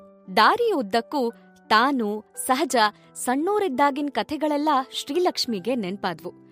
ಸಹಜ ಗೆಲ್ಬೇಕು ಅಂತ ತಾನ್ ಆಟ ಬಿಟ್ಕೊಡ್ತಾ ಇದ್ದಿದ್ದು, ಪಕ್ಕದ ಮನೆಯವರ ಕಾಫಿ ತೋಟದ ಕೆಂಪನೆ ಕಾಫಿ ಹಣ್ಣು ತಿನ್ನೋದಕ್ಕೆ ಬೇಲಿ ಹಾರಕ್ ಹೋಗಿ ಸಹಜ ಗಾಯ ಮಾಡ್ಕೊಂಡಾಗ ಅವಳ ಈ ಪೋಖ್ರಿ ಕೆಲ್ಸನೆಲ್ಲ ಮುಚ್ಚಾಕಿ ಅವಳನ್ನ ಬೈಗುಳದಿಂದ ತಪ್ಪಿಸ್ತಿದ್ದಿದ್ದು, ತನ್ ಪಾಲಿನ ಚಾಕ್ಲೇಟು ಅವಳಕ್ ಕೊಡ್ತಿದ್ದಿದ್ದು, ಹೀಗೆ ಎಲ್ಲಾನೂ ನೆನ್ಪಾಗಿ ನಗು ಬಂತು. ಈ ಪೋಖ್ರಿ ಹುಡುಗಿ ಈಗ ಇನ್ನೇನ್ ಮದ್ವೆ ಆಗ್ ಹೋಗೇ ಬಿಡ್ತಾಳೆ ಅಂತ ಅಂದ್ಕೋತಾ ಯಾವ್ದೋ ಲೋಕದಲ್ಲಿ ಕಳೆದ್ ಹೋದಂಗೆ ವಾಪಸ್ ಹಾಲ್ ತಗೊಂಡು ಹೆಜ್ಜೆ ಹಾಕ್ತಾ ಮನೆ ತಲುಪಿದ್ದೂ ಗೊತ್ತಾಗ್ಲಿಲ್ಲ ಅವಳಿಗೆ. ಶ್ರೀಲಕ್ಷ್ಮಿ ಬರೋದನ್ನೇ ಕಾಯ್ತಾ ಇದ್ದ ಕಲಾವತಿ ಮತ್ತೆ ಅವಸರ ಮಾಡಿದ್ಲು. ಬೇಗ ಬೇಗ ಅವರು ಬರೋ ಹೊತ್ತಾಯ್ತು, ಕಾಫಿ ಗಿಡು ಈಗ್ಲೇ. ಹಾ, ನಿನ್ನೆ ಅಪ್ಪ ತಂದ್ರಲ್ಲ ಆ ಹೊಸ ಪಿಂಗಾಣಿ ಕಪ್ಪಲ್ ಕೊಡು. ನಮ್ ಕಲಾಯ್ ಹಾಕದ್ ಗ್ಲಾಸಲ್ಲೆಲ್ಲ ಬೇಡ, ಕಾಫಿಗೆ ಸಕ್ರೆ ಹಾಕ್ಬೇಡ, ಬೇರೆ ಪಿಂಗಾಣಿಲಿ ಸಕ್ರೆ ಇಟ್ರಾಯ್ತು. ದೊಡ್ಡ್ ಮನೆ ಜನ್ರೆಲ್ಲ ಹಿಂಗೆ ಅಂತೆ. ಸರಿ ಚಿಕ್ಕಮ್ಮ ಅಂತ ಅಡ್ಗೆ ಕೋಣೆಗ್ ಬರೋ ಅಷ್ಟ್ರಲ್ಲಿ, ನೀನಿನ್ನೂ ಚೂಡಿದಾರ ಬದ್ಲಿಸ್ಲೇ ಇಲ್ಲ, ಬೇಗ ಇತ್ತೆಗ್ದು ಸಾಧಾರಣವಾದ್ ಹಾಕ್ಕೋ. ಹೆಂಗಿದ್ರು ನೀನು ಅವ್ರೆದ್ರು ಬರೋಳಲ್ಲ, ಆದ್ರೂ ಸುಮ್ನೆ ಯಾಕ್ ಹೇಳೋ ಅಂದ್ಲು ಕಲಾವತಿ. ಸರಿ ಚಿಕ್ಕಮ್ಮ, ನೀವು ಚಿಂತೆ ಮಾಡ್ಬೇಡಿ, ಈಗ್ಲೇ ಮಾಡ್ತೀನಿ ಅಂತ ಶ್ರೀಲಕ್ಷ್ಮಿ ತಲೆ ಆಡ್ಸಿದ್ದಕ್ಕೂ ಈ ಮಾತು ಅಲ್ಲೇ ಕೂತಿದ್ದ ಶಾಮರಾಯರ್ ಕಿವಿಗ್ ಬಿದ್ದಿದ್ದಕ್ಕೂ ಸರಿ ಹೋಯ್ತು. ಅರೆ, ಇವಳು ಯಾಕ ಅವ್ರೆದ್ರಿಗ್ ಬರ್ಬಾರ್ದು ಅಂತ ಕೇಳೇಬಿಟ್ರು. ಕಲಾವತಿಗೆ ರಪ್ಪಂತ ಸಿಟ್ಟೇರಿ ಅಷ್ಟೇ ಜೋರಾಗಿ, ಯಾಕಂದ್ರೆ ಇವಳು ನನ್ನ ಜನ್ಮ ಶತ್ರು ನೋಡಿ ಅದಕ್ಕೆ ಅಂದ್ಬಿಟ್ಲು. ಪಕ್ಕದಲ್ಲೇ ಇದ್ದ ಶ್ರೀಲಕ್ಷ್ಮಿ, ಚಿಕ್ಕಮ್ಮ ಹಿಂಗೆಲ್ಲ ಯಾಕ್ ಹೇಳ್ತೀರಿ, ಇಲ್ಲಿ ಯಾರು ಶತ್ರುಗಿತ್ರು ಎಲ್ಲ ಇಲ್ಲ, ನೀವು ಸುಮ್ನಿರಿ ಸ್ವಲ್ಪ. ಅಪ್ಪ, ಇದು ನಮ್ಮಿಬ್ಬರ ಮಧ್ಯೆ ಆದ್ ಮಾತುಕತೆ, ನಿಮ್ಗಿದೆಲ್ಲ ಗೊತ್ತಿಲ್ಲ, ನೀವು ಸುಮ್ನೆ ತಲೆ ಕೆಡ್ಸ್ಕೋಬೇಡಿ ಅಂತ ಸಿಚುವೇಶನ್ ಕಾಮ್ ಮಾಡಕ್ಕೆ ನೋಡಿದ್ಲು. ಆದ್ರೂ ಕಲಾವತಿ ಹಿಂಗ್ ಹೇಳಿದ್ದಕ್ಕೆ ಸಿಟ್ ತಡ್ಕೊಳಕ್ಕಾಗದ ಶಾಮರಾಯರು, ಮಗಳೇ, ಒಳ್ಳೆಯವರಾಗೋದಕ್ಕೂ ಮೂರ್ಖರಾಗೋದಕ್ಕೂ ವ್ಯತ್ಯಾಸ ಇದೆ, ತಿಳ್ಕ ಇದನ್ ಮೊದ್ಲು ಅಂತಂದು ಕಲಾವತಿ ಕಡೆಗ್ ತಿರುಗಿ, ಲಾಟ್ರಿ ಹೊಡಿಯತ್ತೆ ಅಂದ್ಯಲ್ಲ, ಕಾಯ್ತಾ ಕೂರು, ಪಾಠ ಕಲೀತಿ ನೀನು. ಕಲಾವತಿ ಅಂತ ಹೆಸರಿಟ್ಟಿದ್ದಕ್ಕೆ ಸಾರ್ಥಕ ಆಗ್ಲಿ, ನಿನ್ ಸಕಲ ಕಲೇನೂ ತೋರಿಸ್ಬಿಡು ಅಂತ ಕೂಗಾಡಿದ್ರು. ಹೌದು, ನಾನ್ ಮಾತ್ರ ಎಲ್ರಿಗೂ ಕೆಟ್ಟ ಅಮ್ಮನ್ ಥರಾನೇ ಕಾಣ್ಸೋದು. ಯಾಕ್ ಹೇಳಿ, ನಾನು ಏನಂದ್ರು ಲಕ್ಷ್ಮಿಗೆ ಮಲ್ತಾಯಿ ತಾನೇ ಅಂತ ಅಳುಮುಖ ಮಾಡಿದ್ಲು. ಚಿಕ್ಕಮ್ಮನ್ನ ನೋಡಿ ಶ್ರೀಲಕ್ಷ್ಮಿ, ಅಪ್ಪ ಏನಿದು ಹಿಂಗೆಲ್ಲ ಜಗಳ ಆಡ್ತೀರಿ, ಇವತ್ತಾದ್ರೂ ಖುಷಿಯಾಗಿರ್ಬಾರ್ದಾ, ಎಲ್ಲಿ ನಗೆ ಚಿಕ್ಕಮ್ಮ ಒಮ್ಮೆ ಅಂತ್ ಹೇಳಿ ನಗ್ಸೋ ಪ್ರಯತ್ನ ಮಾಡಿದ್ಲು.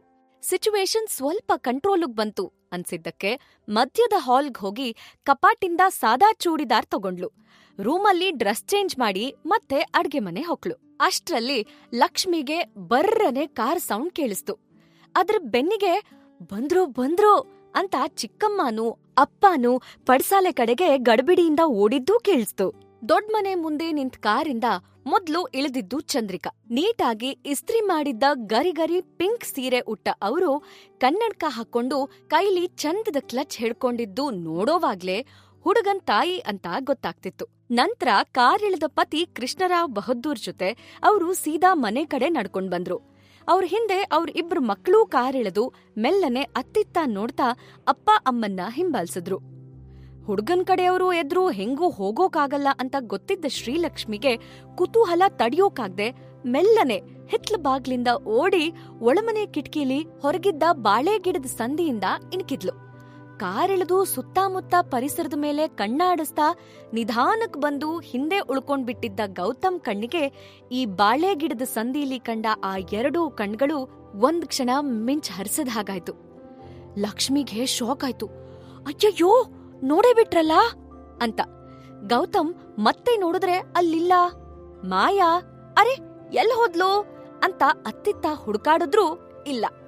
ಒಂದ್ ಕ್ಷಣ ಕಳೆದೇ ಹೋದಂಗೆ ಆಗಿದ್ ನಿಜವಾದ್ರೂ ಪಕ್ಕನೆ ರಿಯಾಲಿಟಿಗೆ ವಾಪಸ್ ಬಂದ ಗೌತಮ್ ಅದೇ ಯೋಚನೆಯಲ್ಲಿ ಮನೆ ಒಳಗ್ ಹೊಕ್ಕ. ಎಲ್ರೂ ಹಾಲಿಗ್ ಬಂದ್ರು. ಗೌತಮ್ ಕೂಡ ಹಿಂದೆನೇ ಬಂದ. ನೀಟಾಗಿ ಬಟ್ಟೆ ಹಾಸಿದ ಆ ಬೆಂಚ್ ಮೇಲೆ ಚಂದ್ರಿಕಾ ಕೂತ್ ತಕ್ಷಣ ಬೆಂಚ್ ಕಿರ್ರ್ ಅಂತು. ಹಳೇ ಕಾಲದ್ ನೋಡಿ, ಎಲ್ಲ ಹಿಂಗೆ. ರಾಯರು ಕೈ ಕಟ್ಟಿ ಮೆತ್ತಗ್ ಹೇಳಿದ್ರು, ಹಳೇದೇ ಚಂದ ನೋಡಿ, ನಮ್ಗೆ ನಿಮ್ ಕುಟುಂಬದ ಬಗ್ಗೆ ಸಾಕಷ್ಟು ಕೇಳಗೊತ್ತು ಅಂದ್ರು ಕೃಷ್ಣರಾಯರು. ಚಂದ್ರಿಕಾ, ಇವ ನನ್ ದೊಡ್ಡ ಮಗ ಅಕ್ಷಯ್, ಅವನು ಸಣ್ಣ ಮಗ ಗೌತಮ್. ಅಕ್ಷಯ್ IIT ಗ್ರಾಜುಯೇಟ್, ಸಿಂಗಾಪುರದಲ್ಲಿ MBA ಕೂಡ ಮಾಡಿದಾನೆ. ಲಕ್ಷಗಟ್ಲೆ ಸಂಬಳ ಬರೋ ಫಾರಿನ್ ಆಫರ್ಗಳೆಲ್ಲ ಇತ್ತು. ಆದ್ರೆ ಮನೆ ಬಿಸ್ನೆಸ್ ಇರುವಾಗ ಇದ್ರ ಹಿಂದೆ ಹೋಗಕ್ಕಾಗತ್ತಾ ಹೇಳಿ? ಅದೆಲ್ಲ ಬೇಡ ಅಂತ ಅವನೇ ನಮ್ ಜೊತೆನೇ ಉಳ್ಕೊಂಡ ಅಂತ ತನ್ ದೊಡ್ಡ ಮಗನ್ ಕಡೆ ಹೆಮ್ಮೆಯಿಂದ ನೋಡಿದ್ಲು. ಅಕ್ಷಯ್ ಅಮ್ಮನ್ ಮಾತಿಗೆ ಮುಗುಳ್ನಕ್ಕ. ಪಕ್ಕನೆ ಏನೋ ಯೋಚಿಸಿದ ಹಾಗೆ ಶಾಮರಾಯರು, ದಾರಿ ಸಿಕ್ತಾ ನಿಮ್ಗ ಆರಾಮಾಗಿ? ಬರೋದಕ್ ತೊಂದ್ರೆ ಏನೂ ಆಗಿಲ್ಲ ತಾನೆ? ಅಲ್ಲೊಂದ್ ಕಡೆ ಶಾಲೆ ಹತ್ರ ಸ್ವಲ್ಪ ಕಷ್ಟ ಆಗತ್ತೆ ಅಂತ ಹೊಸ್ದಾಗ್ ಬರೋರೆಲ್ಲ ಹೇಳ್ತಾರೆ ಅಂದ್ರು. ಇಲ್ಲ ಇಲ್ಲ, ಒಂದ್ ಕಡೆ ಮಾತ್ರ ಸ್ವಲ್ಪ ಡೌಟ್ ಆಯ್ತು. ಒಂದ್ ನೀಲಿ ಗೇಟಿನ್ ಮನೆ ಇತ್ತಲ್ಲ, ಅಲ್ಲೇ ನಿಂತಿದ್ದು ಒಬ್ಳು ಹುಡುಗಿ ಹತ್ರ ಕೇಳಿದ್ವಿ. ಅವಳು ದಾರಿ ಎಷ್ಟು ಕರೆಕ್ಟಾಗಿ ಹೇಳಿದ್ಲು ಅಂದ್ರೆ ಆಮೇಲೆ ಸೀದಾ ನಿಮ್ಮನೆ ಗೇಟ್ಗೆ ಬಂದು ಗಾಡಿ ನಿಂತ್ಕೋತು ನೋಡಿ ಅಂದ್ರು ಕೃಷ್ಣರಾಯರು. ಓ, ನೀಲಿ ಗೇಟಿನ್ ಮನೆಯಾ? ಅದು ಜಾನ್ವಿ ಮನೆ ಅಲ್ವೇನೆ, ನಮ್ ಶ್ರೀಲಕ್ಷ್ಮಿ ಫ್ರೆಂಡು ಅಂತ ಶಾಮರಾಯರು ಕಲಾವತಿ ಮುಖ ನೋಡಿದ್ರೆ ಕಲಾವತಿ ಸುಮ್ನಿರಿ ಅನ್ನುವಂತೆ ಕಣ್ಸನ್ನೆ ಮಾಡಿದ್ಲು. ಬೇಗ ಟಾಪಿಕ್ ಬದಲಾಯಿಸ್ತಾ, ಅರೆ ಮಾತಾಡ್ತಾನೆ ಕೂರಿಸ್ಬಿಟ್ವಿ, ಏನ್ ತಗೋತೀರಿ ಹೇಳಿ ಆಸ್ರಿಗೆ? ಮಾವಿನ ಹಣ್ಣು ಸೀಸನ್ ಮುಗೀತ್ ನೋಡಿ, ಇಲ್ದಿದ್ರೆ ಈ ಮಲ್ನಾಡಲ್ಲಿ ಹಿಂಗ್ ಕೇಳೋ ಪ್ರಮೇಯನೇ ಇರೋದಿಲ್ಲ. ಶರ್ಬತ್ ಮಾಡಿ ಮಾಡಿ ಅದನ್ನೇ ಕೊಡೋದ್ ನೋಡಿ ಅಂದ್ಲು ಕಲಾವತಿ ನಗ್ತಾ. ಮತ್ತೆ ತಾನೇ ಮಾತ್ ಮುಂದುವರ್ಸಿ, ಕಾಫಿ ಕುಡಿತಿರಲ್ಲ, ನಮ್ ಸಹಜಾಗೆ ಅಡ್ಗೆ ಅಂದ್ರೆ ಪಂಚ ಪ್ರಾಣ. ಇವತ್ ನೀವೆಲ್ಲ ಬರ್ತೀರಾ ಅಂತ ಬೆಳಗ್ಗೆ ಮುಂಚೆ ಎದ್ದು ಅಡ್ಗೆ ಕೆಲ್ಸ ಎಲ್ಲಾ ಮುಗ್ಸಿ ಈಗ ತಯಾರಾಗ್ತಿದಳ್ ನೋಡಿ. ಕಾಫಿನಲ್ಲೂ ಅವಳದು ಎತ್ತಿದ ಕೈ. ನಮ್ ನೆಂಟ್ರದ್ದೆ ಕಾಫಿ ಬೀಜ. ಅವರು ಪ್ರತಿ ಸಾರಿ ಮಾರೋ ಮೊದ್ಲು ನಮ್ಗೆ ಅಂತಾನೆ ಒಂದಿಷ್ಟು ಕಳಿಸ್ತಾರೆ. ಹದುವಾಗ್ ಹುರಿದು ಬೇಕಷ್ಟೇ ಚಿಕೋರಿ ಹಾಕಿ ಮಾಡಿದ ಕಾಫಿ ಘಮ್ ಅನ್ನತ್ತೆ ಅಂತ ಕಲಾವತಿ ಸ್ವಲ್ಪ ಹೆಚ್ಚೇ ಮಾತಾಡಿದ್ಲು. ಬಿಸಿ ನೀರ್ ಮಾಡೋಕು ಸಹಜಾಗ್ ಬರುತ್ತೋ ಇಲ್ವೋ ಅಂತ ಶಾಮರಾಯರು ಯೋಚಿಸಿ ಅವ್ರಿಗೆ ನಗ್ತಾ ಕೆಂಬಂದಂಗಾಯ್ತು. ಕಲಾವತಿ ಗಂಡನ್ನ ಗುರಾಯಿಸಿದ್ಲು. ಎಕರೆಗಟ್ಲೆ ಕಾಫಿ ತೋಟ, ಅದೇ ಬಿಸ್ನೆಸ್ ಇರೋರ್ಗೆ ಕಾಫಿ ಬಗ್ಗೆ ಹೇಳ್ತಿದ್ಯಲ್ಲೇ, ನಿಂದೊಳ್ಳೆ ಕತೆ ಆಯ್ತು ಅಂತ ಮುಜುಗರದಿಂದ ಶಾಮರಾಯರು ಕೃಷ್ಣರಾವ್ ಕಡೆ ನೋಡಿದ್ರೆ ತಮ್ಮ ಗೌತಮ್ ಮಾತ್ರ ಅಣ್ಣನ್ನ ರೇಗಿಸ್ತಾ ಕೂತಿದ್ದ. ಈಗಿನ ಹುಡುಗರೆಲ್ಲ ತಾವೇ ಹುಡುಗಿ ಹುಡ್ಕೋತಾರೆ. ಅಪ್ಪ ಅಮ್ಮಗೆ ಈ ಟೆನ್ಷನ್ ಕೊಡಬಾರ್ದು ಅಂತ ಬೇರೆನೆ ಟೆನ್ಷನ್ ಕೊಡ್ತಾರೆ. ಪುಣ್ಯಕ್ಕೆ ನಮ್ ಮಕ್ಳು ನಮ್ ಮಾತ್ ಮೀರಿಲ್ಲ ಅನ್ನೋದೇ ನೆಮ್ಮದಿ ನೋಡಿ ಅಂತ ಚಂದ್ರಿಕಾ ಅಂದಾಗ, ಈ ವಿಷಯ ಎಲ್ಲ ಇವಾಗ್ ಬೇಕಾ ಅನ್ನೋ ಥರ ಅಮ್ಮನ್ನ ನೋಡ್ದ ಅಕ್ಷಯ್. ಕಲಾವತಿ, ಇದನ್ನೇ ಸಂಸ್ಕಾರ ಅನ್ನೋದು, ದುಡ್ಡಿಂದ ಬರೋದಲ್ಲ ಇದು. ನಾವು ಮಕ್ಳನ್ನ ಹೇಗ್ ಬೆಳೆಸ್ತೀವಿ ಅನ್ನೋದ್ರಲ್ಲೇ ಎಲ್ಲ ಇರೋದು. ನಾನಂತೂ ಯಾವಾಗ್ಲೂ ಹೇಳ್ತಿರ್ತೇನೆ, ದುಡ್ಡು ಮುಖ್ಯ ಅಲ್ಲ ಅಂತ ಸಹಜ ಕಾಫಿ ತಗೊಂಬಾ ಅಂದ್ಲು. ಅಡ್ಗೆ ಮನೇಲಿ ಆಗಷ್ಟೇ ಬಿಸಿ ಬಿಸಿ ನೊರೆ ನೊರೆ ಕಾಫಿನ ಕಪ್ಪಗ್ ಹಾಕ್ತಾ ಇದ್ದ ಶ್ರೀಲಕ್ಷ್ಮಿ, ಚಿಕ್ಕಮ್ಮ ಕರೀತಿದ್ದಾರೆ, ಹೋಗೆ ಕಾಫಿ ಕೊಡು ಅಂತ ತಂಗಿನ ನೂಕಿದ್ಲು. ಕಾಫಿ ಟ್ರೇ ಹಿಡ್ಕೊಂಡು ಸಹಜ ಸ್ವಲ್ಪ ಹೆಚ್ಚೇ ನಾಚ್ಕೆ ನಟಿಸ್ತಾ ಹೊರಗಡೆ ಹೋದ್ಮೇಲೆ ಶ್ರೀಲಕ್ಷ್ಮಿಗೆ ಅಲ್ಲೇ ಸಪ್ರೇಟ್ ಆಗಿ ಬೌಲಲ್ಲಿ ತೆಗೆದಿಟ್ಟಿದ್ದ ಸಕ್ರೆ ಹಾಗೆ ಉಳ್ಕೊಂಡಿದ್ದು ಕಾಣಿಸ್ತು. ಅರೆ, ಸಕ್ರೆ ಇಲ್ಲೇ ಇದೆ, ಅಯ್ಯೋ ಈಗ ಕಹಿ ಕಾಫಿನೇ ಕುಡಿತಾರಲ್ಲ, ಏನ್ ಮಾಡೋದು ಅಂತ ತಡಬಡಾಯಿಸಿದ್ಲು. ಸಹಜಾಗಂತೂ ಈ ಸಕ್ರೆ ವಿಷಯನೇ ಗೊತ್ತಿಲ್ಲ, ಏನ್ ಮಾಡೋದಪ್ಪ ಈಗ ಅಂತ ಟೆನ್ಷನ್ ಆಗಿ ಸಕ್ರೆ ಬೌಲ್ಗ್ ಹಾಕೊಂಡು ಉಗುರ್ ಕಚ್ಚಕ್ಕೆ ಸ್ಟಾರ್ಟ್ ಮಾಡಿದ್ಲು. ಆ ಕಡೆ ಕಾಫಿ ತಗೊಂಡ್ ಹೋದ ಸಹಜಾನ ನೋಡಿ ಚಂದ್ರಿಕಾ, ಅರೆ ಹುಡ್ಗಿ ಮಾತ್ರ ಹೆಸರಿಗ್ ತಕ್ಕ ಹಾಗೆ ಸಹಜ ಸುಂದ್ರಿ ಅಂದ್ರು. ಸಹಜಾಗೆ ಆಕಾಶಕ್ ಮೂರೇಗೇಣಾದ್ರೆ ಈ ಕಡೆ ಶ್ರೀಲಕ್ಷ್ಮಿಗೆ ಆಕಾಶನೇ ತಲೆ ಮೇಲ್ ಬಿದ್ದಾಗಾಯ್ತು. ಈಗ ನಾನೇನಾದ್ರೂ ಮಾಡ್ಲೇಬೇಕು, ಇಲ್ಲ ಅಂದ್ರೆ ಮಲ್ನಾಡಿನ ಹುಡುಗಿಗೆ ಕಾಫಿ ಮಾಡಕ್ಕೆ ಬರಲ್ಲ ಅಂತ ಮೊದ್ಲು ಭೇಟಿಲೇ ಅವ್ರಿಗೆ ಅನ್ಸ್ಬಿಟ್ರೆ ಏನ್ ಗತಿ? ನನ್ನಿಂದಾಗಿ ಸಹಜಾಗೆ ಈ ಸಂಬಂಧ ತಪ್ಕೊಡ್ದು.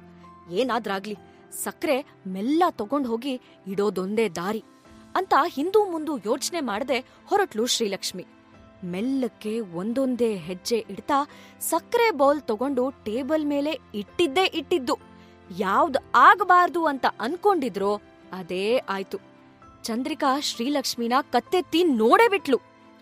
ಅಲ್ಲೇ ಅಣ್ಣನ್ನ ಕಿಚಾಯಿಸ್ತಾ ಕೂತಿದ್ದ ಗೌತಮ್ ಕೂಡ ಪಿಂಗಾಣಿ ಟಣ್ ಸದ್ದಿಗೆ ತಿರುಗ್ ನೋಡಿದ್ರೆ ಮತ್ತದೇ ಕಣ್ಣು. ಅದೇ ಬಾಳೆ ಗಿಡಗಳ ಮಧ್ಯ ಕಂಡಿತ್ತಲ್ಲ, ಅದೇ ಮಿಂಚ್ಗಣ್ಣು. ಮೈಯಲ್ಲಿ ಮಿಂಚಿನ ಸಂಚಾರ. ಆ ಕಡೆ ಬಹದ್ದೂರ್ ಗಂಡಾಗಿ ಕಾಲಿಟ್ಟಿದ್ದ ಅಣ್ಣನ್ ಮನ್ಸಲ್ಲಿ ಏನ್ ನಡೀತಿತ್ತೋ ಗೊತ್ತಿಲ್ಲ.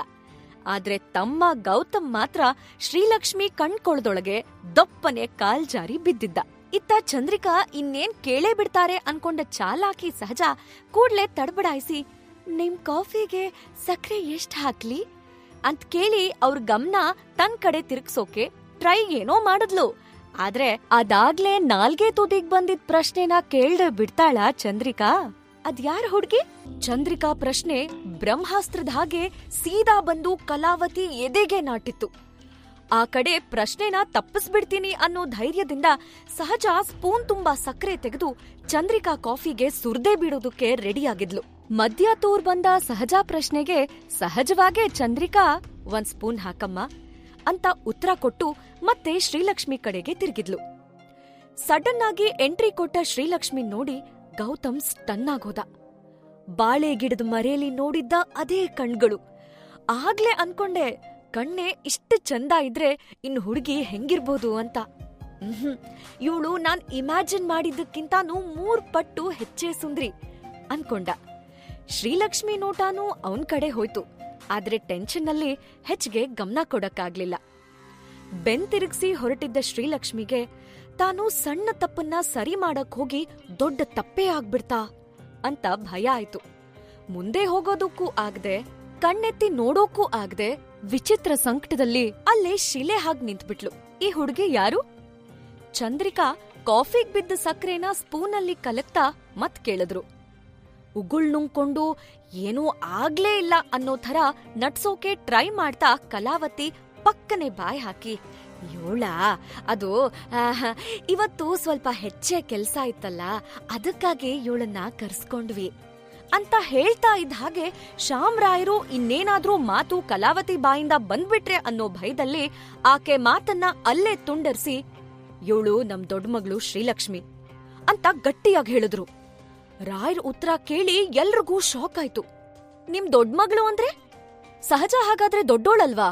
ನಮ್ಗೆ ಈ ವಿಷಯ ಗೊತ್ತೇ ಇರ್ಲಿಲ್ಲ, ನಿಮ್ಗೊಬ್ಳು ದೊಡ್ಡ ಮಗಳು ಇದ್ದಾಳೆ ಅಂತ ಅಂದ್ರು ಚಂದ್ರಿಕಾ. ಕಲಾವತಿಗೆ ಆಗ್ ಬಂದ ಸಿಟ್ನಲ್ಲಿ ಆ ಕ್ಷಣ ಏನ್ ಮಾಡ್ಬೇಕು ಅಂತಾನೆ ತಿಳಿದೆ ತನ್ ಗಂಡನ್ ಕಡೆ ಬಾಗಿ, ನೀವೊಮ್ಮೆ ಸುಮ್ನೆ ಕೂರ್ತೀರಾ? ನಾ ಹೆಂಗಾದ್ರೂ ಇದನ್ನ ಸರಿ ಮಾಡೋಣ ಅನ್ಕೊಂಡ್ರೆ ನೀವಿನ್ನೂ ಗಬ್ಬೆಬ್ಬಿಸ್ತಿದೀರಿ ಅಂತ ಗುಟ್ಟಾಗ್ ಹೇಳಿದ್ಲು. ಆದ್ರೆ ಇದ್ಯಾವುದನ್ನು ತಲೆಗ್ ಹಾಕೊಳ್ದ ರಾಯರು ಎದ್ ನಿಂತು ಅವ್ರೆದ್ರು ಕೈ ಮುಗ್ದು, ದಯವಿಟ್ಟು ನಮ್ಮನ್ನ ಕ್ಷಮಿಸ್ಬಿಡಿ, ನಾವು ನಿಮ್ಮಿಂದ ದೊಡ್ಡ ವಿಚಾರನೇ ಮುಚ್ಚಿಟ್ವಿ. ಶ್ರೀಲಕ್ಷ್ಮಿ ನಮ್ ದೊಡ್ಡ ಮಗಳು, ಅವಳ ಮದ್ವೆ ಮೊದ್ಲೇ ಮಾಡ್ಬಿಡೋಣ ಅಂದ್ರೆ ಅವಳ ಜಾತಕದಲ್ಲಿ ಮಂಗಳ ದೋಷ ಇದೆ. ಅದ್ರ ಪ್ರಕಾರ 3 ವರ್ಷ ಮದ್ವೆ ಮಾಡಂಗಿಲ್ಲ. ಮಾಡಿದ್ರೂ ಆಕೆ ಗಂಡಂಗೆ ಪ್ರಾಣಕ್ಕೆ ಸಂಚಕಾರ ಬರಬಹುದು. ಇದು ಗೊತ್ತಾದ್ಮೇಲೂ ಮದ್ವೆ ಮಾಡೋದು ತಪ್ಪು. ಆದ್ರೆ ದೊಡ್ಡವಳ ಮದ್ವೆ ಆದ್ಮೇಲೇನೆ ಸಣ್ಣವಳ ಮದ್ವೆ ಮಾಡ್ವಾ ಅಂದ್ರೆ ಆಕೆಗೂ ವಯಸ್ ಮೀರ್ತದೆ. ಅವಳದ್ದಲ್ಲ ತಪ್ಪಿಗೆ ಇನ್ನೊಬ್ಬರ ಜೀವನ ಹಾಳ್ ಮಾಡೋದು ದೊಡ್ಡ ತಪ್ಪು ಅನ್ಕೊಂಡು ತಂಗಿಗೆ ಕಂಕಣ ಭಾಗ್ಯ ಕೂಡ್ ಬಂದ್ರೆ ಮಾಡ್ಬಿಡುವ ಅಂತ ಯೋಚಿಸಿದ್ವಿ. ದಯವಿಟ್ಟು ತಪ್ಪು ತಿಳ್ಕೊಬೇಡಿ, ನೀವಿದನ್ನ ಯಾವ್ತರ ತಗೋತೀರಿ ಅಂತ ಗೊತ್ತಿಲ್ಲ. ನಾವು ನಮಗ್ ತಿಳಿದದನ್ನ ಮಾಡ್ಬಿಟ್ವಿ. ಈ ವಿಚಾರ ಮೊದ್ಲೇ ಹೇಳದೆ ಇದ್ದಿದ್ದಕ್ಕೆ ಮಾತ್ರ ಕ್ಷಮೆ ಇರ್ಲಿ ಅಂತ ಎಲ್ಲವನ್ನ ವಿವರಿಸಿ ಕೈ ಮುಗಿದ್ರು. ಇದನ್ ಕೇಳಿದ್ ಕಲಾವತಿ ತಲೆ ಕೈ ಇಟ್ಟು ಕೂತ್ಬಿಟ್ಲು. ಒಂದ್ ಕ್ಷಣ ಏನ್ ಮಾಡೋದು ಅಂತಾನೆ ತಿಳಿಲಿಲ್ಲ. ಎಷ್ಟೊಳ್ಳೆ ಸಂಬಂಧ ಬಂದಿತ್ತು, ಈ ಅವಕಾಶನ ಕೈಯಾರೆ ಹಾಳ್ ಮಾಡ್ಕೊಂಡ್ಬಿಟ್ರಲ್ಲ ಅಂತ ಸಿಕ್ಕಾಪಟ್ಟೆ ಸಿಟ್ಟು ಬಂತು. ಕಣ್ಣಲ್ಲಿ ನೀರಿಳ್ದೇ ಬಿಡ್ತು ಅನ್ನೋ ಅಷ್ಟು ಬೇಜಾರಾಗಿ ಅಲ್ಲೇ ಯಾರ್ಗೂ ಗೊತ್ತಾಗದ ಹಾಗೆ ತನ್ನನ್ನ ತಾನು ಕಂಟ್ರೋಲ್ ಮಾಡ್ಕೊಂಡ್ಲು. ಅಲ್ಲೇ ಪಕ್ಕ ಸಕ್ಕರೆ ಬೌಲ್ ಹಿಡಿದು ಕೂತಿದ್ದ ಸಹಜಾಗಂತೂ ಇಲ್ಲಿ ಏನಾಗ್ತಾ ಇದೆ ಅಂತ ಅರಗ್ಸದೇ ಕಷ್ಟ ಆಯ್ತು. ಇಷ್ಟು ದಿನ ಡೌಟ್ ಇತ್ತು, ಈಗ ನಿಜ ಆಯ್ತು. ಈ ಅಪ್ಪಂಗ್ ಮಾತ್ರ ಶ್ರೀಲಕ್ಷ್ಮಿ ಅಂದ್ರೇನೆ ಇಷ್ಟ. ನಾನ್ ನೆಗದ್ ಬಿದ್ರೂನು ಚಿಂತೆ ಇಲ್ಲ ಅವ್ರಿಗೆ. ಅಕ್ಕಂಗೆ ಒಂಚೂರು ಏನೂ ಆಗ್ಬಾರ್ದು. ನಾ ಏನೆಲ್ಲಾ ಕನ್ಸ್ಕಂಡಿದ್ದೆ, ಈಗ ಎಲ್ಲ ಉಲ್ಟಾ ಹೊಡಿತು ಅಂತ ಮನ್ಸಲ್ಲೇ ಅನ್ಕೊಂಡ್ಲು. ಆ ಕಡೆ ಮೂಲೆಯಲ್ಲಿ ಶಾಕ್ ಹೊಡ್ಸ್ಕೊಂಡವ್ರ ಹಾಗೆ ನಿಂತಿದ್ದ ಶ್ರೀಲಕ್ಷ್ಮಿಗೆ ಮನ್ಸು ಭಾರವಾಗಿತ್ತು. ಕಣ್ಣೆತ್ತಿ ನೋಡೋಕೂ ಆಗದೆ ತಲೆ ತಗ್ಸಿ ನಿಂತವಳು ಕಣ್ ಮುಚ್ಕೊಂಡ್ಬಿಟ್ಟಿದ್ಲು. ತಾನ್ ನಂಬೋ ನೀಲಿಮಲೆ ಗುಡಿ ಲಕ್ಷ್ಮಿನ ಕಣ್ಮುಂದೆ ತಂದ್ಕೊಂಡ್ಲು. ದೇವ್ರೆ, ನನ್ನಿಂದ ಇದೇನಾಗೋಯ್ತು? ತಂಗಿ ಭವಿಷ್ಯ ಚೆನ್ನಾಗಿರ್ಲಿ, ನನ್ನಿಂದ ಒಂದ್ ಸಣ್ಣ ತಪ್ಪು ಆಗೋದ್ ಬೇಡ ಅಂತ ತಪ್ಪು ಸರಿಪಡ್ಸಕ್ ಹೋಗಿ ನಾನೀಗ ಅದಕ್ಕಿಂತಲೂ ದೊಡ್ಡ ತಪ್ಪೇ ಮಾಡ್ಬಿಟ್ನಲ್ಲ. ನನ್ ಕೈಲಿ ಮತ್ತೆ ಇನ್ನೊಂದ್ ತಪ್ಪು ಯಾಕ್ ಮಾಡಿಸ್ದೆ? ಯಾಕಾದ್ರೂ ಸಕ್ರೆ ಬೌಲು ಇಟ್ಬಿಡೋಣ ಅಂತ ನನಗನ್ಸ್ತು. ಅಯ್ಯೋ, ಒಮ್ಮೆ ಈ ತಪ್ಪಿಂದ ನನ್ ಬಚಾವ್ ಮಾಡು ತಾಯಿ ಅಂತ ಮನ್ಸಲ್ಲೇ ಕೈ ಮುಗಿದ್ಲು. ಆದ್ರೆ ಆ ಕಡೆ ಚಂದ್ರಿಕಾ, ನಮ್ಗೆ ಇಂಥ ಅನ್ಯಾಯ ಆಗ್ಬೋದು ಅಂತ ನಾವಂತೂ ಕನ್ಸ್ಮನ್ಸಲ್ಲೂ ಅನ್ಕೊಂಡಿರ್ಲಿಲ್ಲ. ಇಷ್ಟು ಒಳ್ಳೆ ಹೆಸರಿನ ಮನೆತನದ್ ನೀವು ನಮ್ಗೆ ಮೋಸ ಮಾಡ್ಬಿಟ್ರಿ ಅಂತಂದು ಎದ್ ನಿಂತ್ಲು. ಕಲಾವತಿಗೆ ಮೋಸ ಅನ್ನೋ ಪದದಿಂದ ಮಾತ್ರ ಎದೆಗೆ ಚೂರಿ ಹಾಕ್ದಂಗಾಯ್ತು. ಯಾವ ಕಾರಣಕ್ಕೂ ಬಿಟ್ಕೊಡಕ್ಕೆ ಅವಳು ಸಿದ್ಧ ಇರ್ಲಿಲ್ಲ. ಎಂಥ ಮಾತಾಡ್ತೀರಿ, ಇದು ಅನ್ಯಾಯ ಹೇಗಾಗ್ತದೆ? ನಾವ್ ನಿಮ್ಗೆ ಯಾವ ಥರದಲ್ಲೂ ಮೋಸ ಮಾಡಿಲ್ಲ ಅಂತ ಅವಳಂದಾಗ ಹೇಳಿದ ಮಾತನ್ನ ವಾಪಸ್ ತಗೊಳ್ಳೋಕೆ ಸಿದ್ಧ ಇರದ ಚಂದ್ರಿಕಾ ಕೂಡ ಮತ್ತು ಜೋರ್ದನಿಲಿ, ಅನ್ಯಾಯ ಅಲ್ದೆ ಮತ್ತಿನ್ನೇನಿದು? ದೊಡ್ಡ ಮಗಳು ಮನೇಲಿದ್ದಾಳೆ ಅನ್ನೋ ವಿಷಯನೇ ಮುಚ್ಚಿಟ್ಟು ಮದ್ವೆಗ್ ಹೊರಟಿದ್ದು ಮೋಸ ಅಲ್ದೆ ಮತ್ತೆಂತ ಅಂತ ತನ್ನದನ್ನೂ ಸಾಧಿಸಿದ್ಲು. ಕಲಾವತಿ ಸೋಲ್ ಮಾತ್ರ ಒಪ್ಕೊಳ್ಳೋದಕ್ಕೆ ರೆಡಿ ಇರ್ಲಿಲ್ಲ. ಅದಕ್ಕಾಗಿ ಏನ್ ಮಾಡೋದಕ್ಕೂ ಸೈ. ಏನೇ ಆದ್ರೂ ತನ್ ವಾದನ ಗಟ್ಟಿಯಾಗಿ ಒತ್ತಿ ಹೇಳೋ ಸ್ಮಾರ್ಟ್ನೆಸ್ ಆಕೆ ಹುಟ್ಟುಗುಣನೇ ಆಗಿದ್ರಿಂದ ಬಾಯ್ ಮುಚ್ಚಿಕೂರೋ ಜಾಯಮಾನವಂತೂ ಅವಳದ್ದಲ್ಲ. ಇಲ್ಲೂ ಅದನ್ನೇ ಮಾಡಿದ್ಲು. ನಾನ್ ವಿಷಯ ಮುಚ್ಚಿಟ್ಟಿದ್ ನಿಜ, ಆದ್ರೆ ಅದು ಅನ್ಯಾಯ ಅಲ್ಲ. ನೋಡಿ, ನಿಮ್ಗೆ ಹೆಣ್ಮಕ್ಳೇ ಇಲ್ಲ. ಹೆಣ್ಮಕ್ಳನ್ನ ಮದ್ವೆ ಮಾಡ್ಸೋ ಕಷ್ಟ ನಿಮಗ್ ಹೆಂಗ್ ಅರ್ಥ ಆಗ್ತದ ಹೇಳಿ? ಆದ್ರೆ ವಿಷಯ ಕೇಳಿ, ಜನ ಹೆಣ್ಮಕ್ಳ ವಿಷಯದಲ್ಲಿ 100 ಕೊಂಕ್ ಹುಡುಕ್ತಾರೆ. ದೊಡ್ಡ ಮಗಳ ಜಾತಕ ಸರಿ ಇಲ್ಲ, ಹಾಗಾಗಿ ಸಣ್ಣ ಮಗಳ ಜಾತಕದಲ್ಲಿ ಏನಿದೆ ಅಂತ ಕೆದಕ್ತಾರೆ. ಇಲ್ದಿರೋ ದೋಷ ಹೊರಿಸ್ತಾರೆ. ಪಾಪ, ಸಣ್ಣವಳು ಏನ್ ತಪ್ಪು ಮಾಡಿದಾಳೆ?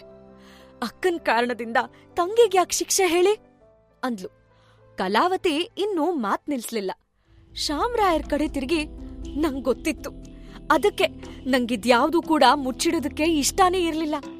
ನಾನ್ ನಿಮಗ್ ಹೇಳ್ದೆ ತಾನೇ ಮೊದ್ಲೇ, ಶ್ರೀಲಕ್ಷ್ಮಿ ವಿಚಾರ ನಾವಿವ್ರಿಗೆ ಹೇಳ್ಬೇಕು ಅಂತ. ನಂಗೆ ಒಂದ್ ಕಣ್ಣಿಗ್ ಬೆಣ್ಣೆ ಇನ್ನೊಂದಕ್ಕೆ ಸುಣ್ಣ ಮಾಡಿ ಅಭ್ಯಾಸನೇ ಇಲ್ಲ. ಅದಕ್ಕೆ ನಾನೇ ಸಕ್ರೆ ತಗೊಂಡ್ಬಾ ಅಂತ ಅವಳನ್ ಕರ್ದೆ ಅಂತ ಉಲ್ಟಾ ಹೊಡ್ದಿದ್ದು ಶಾಮ್ರಾಯರಿಗೆ ಗಂಟ್ಲಲ್ಲಿ ಕಡುಬು ತುರ್ಕಿದ ಹಾಗಾಯ್ತು. ನುಂಗ್ಬೇಕಾ ಉಗುಳ್ಬೇಕಾ ತಿಳಿದೆ ತನ್ ಹೆಂಡ್ತಿ ಇನ್ನೊಂದು ಭಯಂಕರ ರೂಪ ನೋಡಿ ದಂಗಾಗ್ಬಿಟ್ರು. ಕಲಾವತಿ ತನ್ ಅದ್ಭುತ ಭಾಷಣ ಕಲೆ ಪ್ರದರ್ಶನ ಇನ್ನೂ ನಿಲ್ಸಿರ್ಲಿಲ್ಲ. ಮತ್ತೆ ಚಂದ್ರಿಕಾ ಕಡೆ ನೋಡಿ, ನಾವು ನಿಮ್ಮಂಗೆ ದೊಡ್ಡ ಮನುಷ್ಯರಲ್ಲ. ದುಡ್ಡಿಂದ ಏನ್ ಬೇಕಾದ್ರೂ ಖರೀದಿ ಮಾಡ್ಬೋದು ಅನ್ನೋ ಯೋಚನೆ ಉಳ್ಳವರು ಕೂಡ ಅಲ್ಲ. ನಾವು ಸ್ವಾಭಿಮಾನಿಗಳು. ನಿಮ್ ಈ ಮೋಸ ಅನ್ನೋ ಹಣೆಪಟ್ಟಿ ನನ್ ಮಗಳ ಮೇಲ್ ಮಾತ್ರ ಹಚ್ಬೇಡಿ. ಎಷ್ಟು ದುಡ್ಡಿದ್ರೇನು, ಇಂಥ ಹಣೆಪಟ್ಟಿ ಹೊತ್ತು ನಿಮ್ ಮನೆಗೇನಾದ್ರೂ ಹೋದ್ರೆ ನನ್ ಮಗಳಿಗೆ ಸುಖ ಎಲ್ ಸಿಗ್ತದ ಹೇಳಿ? ಸ್ವಾಭಿಮಾನ ಅಷ್ಟೇ ನಮಗ್ ಮುಖ್ಯ. ಅದಿಲ್ಲದ ಮನೆ ಸಂಬಂಧ ಎಷ್ಟು ದುಡ್ಡಿದ್ರೂ ನಮಗ್ ಬೇಕಾಗಿಲ್ಲ. ನಿಮ್ಗೆ ದೊಡ್ಡ ನಮಸ್ಕಾರ ಅಂತ ರಪ್ ಅಂತ ಕೈ ಮುಗಿದು ಕೂತೇ ಬಿಟ್ಲು. ಅಮ್ಮನ ಇಷ್ಟುದ್ದದ ಬಯಲಾಟ ನೋಡಿ ಸಹಜಾಗಂತೂ ತಲೆ ತಿರುಗ್ದಂಗಾಯ್ತು. ಅಲ್ಲ, ಈ ಅಮ್ಮ ಹಿಂಗೆಲ್ಲ ಹೇಳಿ ಸಾಧ್ಸೋದಾದ್ರೂ ಏನು ಅಂತ ಅವಳಿಗೆ ಅರ್ಥನೇ ಆಗ್ಲಿಲ್ಲ. ಇಂಥದ್ದೆಲ್ಲ ಜ್ಞಾನೋದಯ ಅಮ್ಮಂಗಾಗಿದ್ ಯಾವಾಗ? ಇದೆಲ್ಲ ಯಾಕ್ ಮಾಡ್ತಿದ್ದಾಳೆ ಅಂತ ಅರ್ಥವಾಗದೆ ಕನ್ಫ್ಯೂಸ್ಡ್ ಆಗೋದ್ಲು. ಚಂದ್ರಿಕಾಗಂತೂ ಕಲಾವತಿ ಪ್ರವಚನ ಕೇಳಿ ಮಾತಾಡಕ್ಕೆ ಏನೂ ಉಳಿದಿಲ್ಲ ಅನ್ಸ್ತು. ತನ್ ಮಕ್ಳನ್ ನೋಡಿ, ಏನ್ ಇನ್ನೂ ನೋಡ್ತಿದಿರಿ, ಹೊರಡೋನ ನಡಿರಿ ಅಂತ ಕೂತಲ್ಲಿಂದ ಎದ್ಲು. ಚಂದ್ರಿಕಾ ಹೊರಟಿದ್ ನೋಡಿ ಕಲಾವತಿಗಂತೂ ತನ್ ಸ್ವಾಭಿಮಾನದ ಭಾಷಣ ಖಂಡಿತ ಫಲ ಕೊಡ್ಬೋದು ಅನ್ನೋ ಕೊನೆ ಆಸೆನೂ ಕುಸ್ತು ಬಿದ್ದಂಗಾಯ್ತು. ಕೊನೆಗೆಸ್ದ ಕಲ್ಲಾದ್ರೂ ಹಣ್ಣನ್ನ ಬೀಳ್ಸೇ ಅಂತ ಲೆಕ್ಕಾಚಾರ ಹಾಕಿದ ಅವಳಿಗೆ ಕಲ್ಲು ರಿವರ್ಸ್ ಹೊಡೆದು ತನ್ ತಲೆ ಮೇಲೇನೆ ಬೀಳತ್ತೆ ಅನ್ಕೊಂಡಿರ್ಲಿಲ್ಲ. ಕಂಡ ಕನಸೆಲ್ಲ ಕಣ್ಣೆದುರೇ ನುಚ್ ನೂರಾಗ್ ಹೋಗೋದ್ ಕಂಡು ಹೆತ್ ಕರುಳು ಚುರುಕ್ಕಂತು. ದೇವ್ರೇ, ಈ ಸಂಬಂಧ ಮಾತ್ರ ಕೈ ತಪ್ಪದ ಹಾಗ್ ಮಾಡ್ಬಾರ್ದಾ ಅಂತ ಮನ್ಸಲ್ಲೇ ದೇವ್ರಿಗೆ ಕೈ ಮುಗಿದ್ಲು. ಇನ್ನು ಅಲ್ಲೇ ನಿಂತಿದ್ದ ಶ್ರೀಲಕ್ಷ್ಮಿ ಕಣ್ಣಿಂದ ಮಾತ್ರ ಧಾರಾಕಾರವಾಗಿ ನೀರ್ ಹರಿತಿತ್ತು. ತನ್ನಿಂದಾಗಿ ಎಷ್ಟು ದೊಡ್ಡ ಅನಾಹುತ ಆಗ್ಬಿಡ್ತು ಅಂತ ಅವಳಿಗೆ ತುಂಬಾ ದುಃಖ ಆಗಿತ್ತು. ತನ್ನಿಂದ ತನ್ ತಂಗಿ ಜೀವನಕ್ಕೆ ಯಾವ ತೊಂದ್ರೆನೂ ಆಗ್ಬಾರ್ದು ಅನ್ಕೊಂಡ್ಲೋ, ಅದೇ ಆಗಿದ್ ನೋಡಿ ಆಕೆಗೆ ಅಳು ಬಂದಿತ್ತು. ತಗ್ಸಿದ ತಲೆನ ಇನ್ನೂ ಮೇಲೆತ್ತು ಧೈರ್ಯ ಬಂದಿರ್ಲಿಲ್ಲ. ಗೌತಮ್ಗೆ ಶ್ರೀಲಕ್ಷ್ಮಿ ಮುಖ ನೋಡಿ ಕರುಳು ಕಿತ್ತು ಬಂದಂಗಾಯ್ತು. ಮೊದಲ್ನೇ ಸಲ ಅವಳನ್ ನೋಡ್ದಾಗ್ಲೇ ಅವನಲ್ಲಿ ಹೇಳ್ಕೊಳೋಕ್ ಆಗದಿರೋ ಭಾವನೆ ಹುಟ್ಕೊಂಡಿತ್ತು. ಅವನ್ಗೆ ಅವಳ ಪರವಾಗಿ, ಅವಳ ಮನೆಯವ್ರ ಪರವಾಗಿ ಮಾತಾಡೋ ಮನಸ್ಸೇನೋ ಇತ್ತು. ಆದ್ರೆ ಹಾಗೇನಾದ್ರೂ ಮಾಡಿದ್ರೆ ತನ್ನಮ್ಮ ಖಂಡಿತ ಸುಮ್ನಿರಲ್ಲ ಅನ್ಕೊಂಡು ಹೆಲ್ಪ್ಲೆಸ್ ಆಗ್ ಕೂತಿದ್ದ. ಎಲ್ಲಾ ಬಾಗ್ಲು ಮುಚ್ಚಿದಾಗ ಕೆಲವೊಮ್ಮೆ ಪವಾಡ ನಡೆಯುತ್ತೆ ಅಂತಾರಲ್ಲ, ಇಲ್ಲೂ ಹಾಗೇ ಆಯ್ತು. ಚಂದ್ರಿಕಾ ನಡೀರಿ ಅಂತ ತನ್ ಮಕ್ಕಳ ಜೊತೆ ಎದ್ದು ಹೊರಟಿದ್ದೇನೋ ಆಗಿತ್ತು. ಆದ್ರೆ ಕೃಷ್ಣರಾವ್ ಮಾತ್ರ ಅಲ್ಲೇ ನಿಂತ್ರು. ಅಷ್ಟೇ ಅಲ್ಲ, ಉಳಿದವ್ರನ್ನ ನಿಲ್ಲೋದಕ್ಕೆ ಕಣ್ಸನ್ನೆ ಮಾಡಿದ್ರು. ನೋಡಿ, ನಾವು ಬಿಸ್ನೆಸ್ ಮಾಡೋರು. ನಮ್ಗೆ ಪ್ರಾಮಾಣಿಕತೆ ಅನ್ನೋದು ತುಂಬಾ ಮುಖ್ಯ. ಅದು ನಮ್ ಕೆಲ್ಸದ ವಿಷಯದಲ್ಲಾಗಿರ್ಬಹುದು ಅಥವಾ ನಮ್ ಸಂಬಂಧದಲ್ಲಾದ್ರೂ ಆಗಿರ್ಬಹುದು. ಇಲ್ಲೂ ಹಂಗೇನೆ, ನಾವು ಬಯಸೋದು ಅದೇ ಪ್ರಾಮಾಣಿಕತೆನ. ನಮ್ ಮನೆಗೆ ಸೊಸೆಯಾಗ್ ಬರೋ ಮನೆಯವರು ಪ್ರಾಮಾಣಿಕವಾಗಿರ್ಬೇಕು ಅಂತ ಆಸೆ. ಹಣವಂತರೋ ದೊಡ್ಡ ಮನೆತನನೋ ನಮ್ಗೆ ಬೇಕಾಗಿರ್ಲಿಲ್ಲ. ನೀವೀಗ ಪ್ರಾಮಾಣಿಕವಾಗಿ ಹೇಳಿದ್ ಮಾತ್ರ ನಂಗೆ ಖುಷಿಯಾಯ್ತು. ಹಾಗಾಗಿ ಇದನ್ನ ಇಲ್ಲೇ ಬಿಟ್ಟು ವಿಷಯ ಮುಂದುವರ್ಸೋಣ ಅಂದ್ರು ಕೃಷ್ಣರಾವ್. ಕಲಾವತಿಗೆ ಹೋದ್ ಜೀವ ಮತ್ತೆ ಬಂದಂಗಾಯ್ತು. ಚಂಡಮಾರುತ ಅಪ್ಪಳಿಸಿ ಶಾಂತವಾಗೋ ಹಂಗೆ ಒಮ್ಮೆಗೆ ರಿಲ್ಯಾಕ್ಸ್ ಆಯ್ತು. ಕೊನೆ ಕ್ಷಣದಲ್ಲಿ ನಿಜಕ್ಕೂ ಪವಾಡಾನೇ ನಡೀತು ಅನ್ಕೊಂಡ್ಲು. ಅಷ್ಟ್ರಲ್ಲಿ ಕೃಷ್ಣರಾವ್ ಚಂದ್ರಿಕಾ ಕಡೆಗ್ ತಿರುಗಿ, ನೀನೂ ಕೂತ್ಕೋ. ಮದ್ವೆ ಆಗ್ಬೇಕಾದವ್ರು ಅವ್ರು ಒಮ್ಮೆ ತೋಟದ ಕಡೆಗೋ ಅಂಗಳಕ್ಕೋ ಹೋಗಿ ಬೇಕಾದ್ರೆ ಮಾತಾಡ್ಕೊಳ್ಳಿ. ಅವ್ರಿಬ್ರು ಒಬ್ರನ್ನೊಬ್ರು ಮೆಚ್ಕೊಂಡ್ರೆ ಮುಂದ್ವರಿಯೋಣ ಅಲ್ವಾ ಅಂತಂದ್ರು. ಆದ್ರೆ ಚಂದ್ರಿಕಾಗ್ ಮಾತ್ರ ಇದೆಲ್ಲ ವಿಚಿತ್ರವಾಗಿದೆ ಅನ್ಸಿ ಒಮ್ಮೆ ಮನ್ಸ್ ಮೂರ್ಕೊಂಡ್ಮೇಲೆ ಇದೆಲ್ಲ ಆಗತ್ತೇನ್ರಿ ಅಂತ ಪ್ರಶ್ನೆ ಹಾಕಿದ್ಲು. ನಿಂಗೆ ನಾನ್ ತಗೊಳ್ಳೋ ನಿರ್ಧಾರಗಳ ಮೇಲೆ ಗೌರವ ಇದೆ ಅಂದ್ರೆ ಕೂತ್ಕೋ ಅಂತ ಕೃಷ್ಣರಾವ್ ಸ್ಪಷ್ಟವಾಗಿ ಹೇಳಿದ್ ಕೇಳಿ ಚಂದ್ರಿಕಾಗೆ ಕೋಪ ಬಂದಿದ್ ನಿಜವಾದ್ರೂ ಅದನ್ನ ತೋರ್ಸ್ಕೊಳ್ದೆ ಎಲ್ರೆದ್ರೂ ನಗ್ತಾ ಬಂದ್ ಕೂತ್ಲು. ಅವಳಿಗೆ ಗಂಡ ತನ್ನ ನಿರ್ಧಾರಕ್ಕೆ ಬೆಲೆ ಕೊಡ್ದೆ ಇದ್ದಿದ್ದು ಸಿಟ್ಟು ತರಿಸಿತ್ತು. ಇಲ್ಲಿಗ್ ಬಂದಿದ್ದೇ ತಪ್ಪಾಯ್ತು ಅಂತ ಮನ್ಸಲ್ಲೇ ಹಿಡಿ ಶಾಪ ಹಾಕಿದ್ಲು. ಚಂದ್ರಿಕಾ ಕೂತ್ ಕೂಡ್ಲೆ ಹಿಂದೆನೆ ಅಕ್ಷಯ್, ಗೌತಮ್ ಕೂಡ ವಾಪಸ್ ಬಂದು ಬೆಂಚಲ್ ಕೂತ್ಕೊಂಡ್ರು. ತಾನೇನ್ ಮಾಡ್ಬೇಕು ಅಂತಿದ್ದೆ ಅದನ್ನ ಅಪ್ಪಾನೇ ಮಾಡಿದ್ ನೋಡಿ ಗೌತಮ್ಗಂತೂ ತುಂಬಾ ಖುಷಿ ಆಯ್ತು. ಎಲ್ಲ ಮತ್ತೆ ಒಳ್ಳೇದಾಗ್ತಿದೆ ಅಂತ ಗಮನಿಸಿದ ಕಲಾವತಿ, ಹೌದೌದು, ನಿಮ್ ಮಾತು ಸರಿಯಾಗಿದೆ. ಕೊನೆ ಪಕ್ಷ ನಿಮ್ ಮನೇಲಿ ಪ್ರಾಮಾಣಿಕತೆಗೆ ಬೆಲೆ ಇದೆ ಅನ್ನೋದನ್ನ ತೋರ್ಸ್ಕೊಟ್ರಿ. ಮುಂದೆ ನಮ್ ಮಗಳು ಗೌರವದಿಂದ ನಿಮ್ ಮನೇಲಿ ಬದುಕ್ತಾಳೆ ಅಂತ ನಾವು ನೆಮ್ಮದಿಯಾಗಿರ್ಬಹುದು ಅಂದ್ಲು. ಶಾಮ್ರಾಯರ್ಗಂತೂ ಇದೇನಾಗ್ತಿದೆ ಅಂತ ಅರ್ಥನೇ ಆಗ್ದೆ ಸುಮ್ನೆ ನಿಂತೇ ಇದ್ರು. ಅಷ್ಟ್ರಲ್ಲಿ ಕಲಾವತಿನೇ ಸಂಭ್ರಮದಿಂದ, ಮಕ್ಕಳು ಬೇಕಾದ್ರೆ ಮಾತಾಡ್ಕೊಂಡ್ ಬರ್ಲಿ ಅಲ್ವಾ ಅಂದ್ಲು. ಚಂದ್ರಿಕಾ ಕೂಡ ಖಂಡಿತ ಅಂತಂದು ಅಕ್ಷಯ್ನ ಕರ್ದು, ಹೋಗಿ ಮಾತಾಡ್ಕೊಂಡ್ ಬನ್ನಿ. ಹಾ ಗೌತಮ್, ನೀನು ಬೇಕಾದ್ರೆ ಅಣ್ಣನ್ ಜೊತೆ ಹೋಗು ಅಂದ್ಲು. ಈ ಕಡೆ ಕಲಾವತಿನೂ ಮಗಳ ಮುಖ ನೋಡಿ, ಸಹಜ ಹೋಗು, ಶ್ರೀಲಕ್ಷ್ಮಿನೂ ಜೊತೆ ಕರ್ಕೊಂಡ್ ಹೋಗು ಅಂದ್ಲು.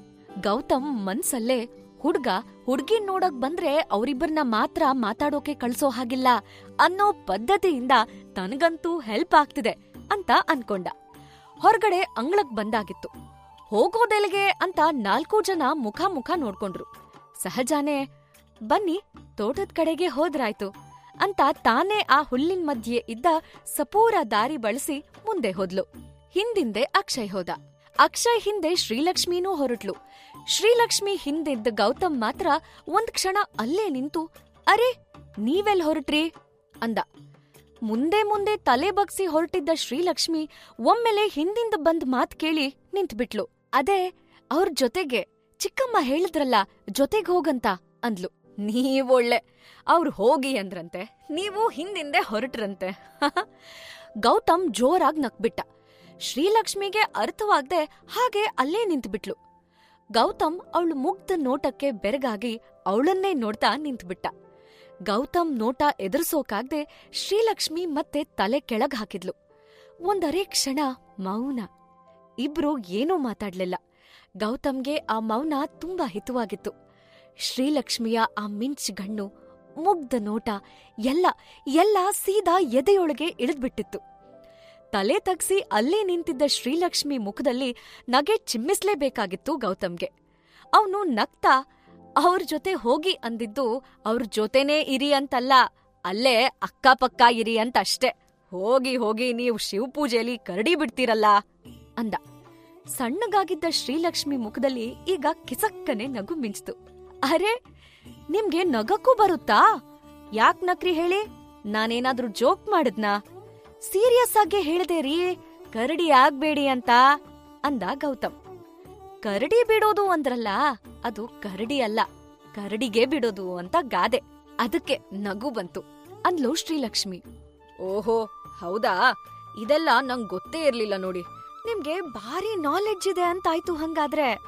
ತಾವು ದೊಡ್ಡ ಮನ್ಸ್ ಮಾಡಿ ನಮ್ಗೆ ಆಗಾಗ ಹಿಂಗೆ ನಿಮ್ ಜ್ಞಾನನ ಹಂಚ್ತಾ ಇದ್ರೆ ನಮ್ಮ ಈ ಜನ್ಮ ಸಾರ್ಥಕ ಕಣ್ರಿ ಅಂತ ಇನ್ನೂ ತಮಾಷೆ ಮಾಡಕ್ ನೋಡ್ದ. ಶ್ರೀಲಕ್ಷ್ಮಿ ಏನೋ ಹೇಳ್ದೆ ಸುಮ್ನಾದ್ಲು.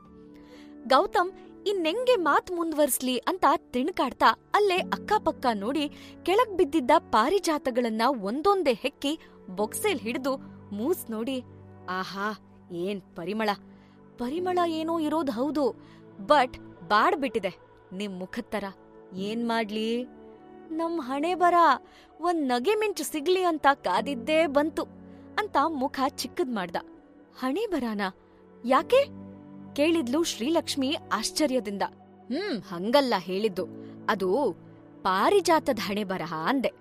ಪರಿಮಳ ಇದ್ರೂ ಬಾಡ್ಕೊಂಡಿದ್ಯಲ್ಲ ಅಂತ ಗೌತಮ್ ಹೆಂಗೋ ಸಂಭಾಳಿಸ್ಕೊಂಡ. ಶ್ರೀಲಕ್ಷ್ಮಿ ಮತ್ತೆ ಮೌನದೇವಿಯಾದ್ಲು. ಗೌತಮ್ಗೆ ಇದು ಮತ್ತೆ ಸವಾಲಾಯ್ತು.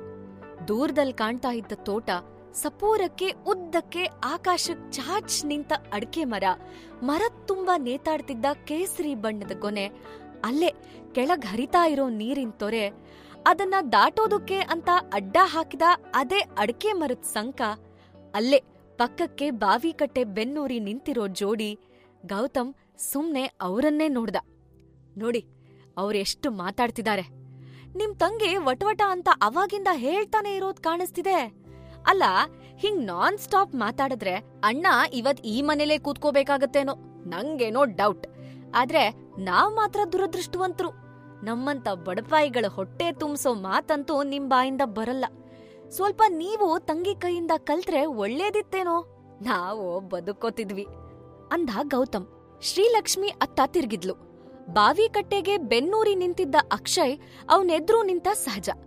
ಅಕ್ಷಯ್ ಸುಮ್ನೆ ಕೇಳಿಸ್ಕೋತಿದ್ದ. ಸಹಜ ಮಾತ್ರ ಒಂದೇ ಸಮನೆ ಮಾತಾಡ್ತಾ ಇರೋದ್ ಕಾಣಿಸ್ತಿತ್ತು. ಈ ಸಲ ಅಂತೂ ಗೌತಮ್ಗೆ ಏನ್ ಮಾಡೋದು ಅಂತಾನೆ ತಿಳಿಲಿಲ್ಲ. ಇಲ್ಲಿ ತನ್ನೆದ್ರು ನಿಂತ ಮಿಂಚುಗಣ್ಣ, ಮುಗ್ಧ ನೋಟದ್ ಚೆಲುವೆನ ಮಾತುಗೆಳೆಯು ಸಾಹಸ ಮಾತ್ರ ಯಾವ್ ಬೆಟ್ಟ ಹತ್ತಿದ್ದಕ್ಕೂ ಕಡಿಮೆ ಇಲ್ಲ ಅನ್ಸ್ತು.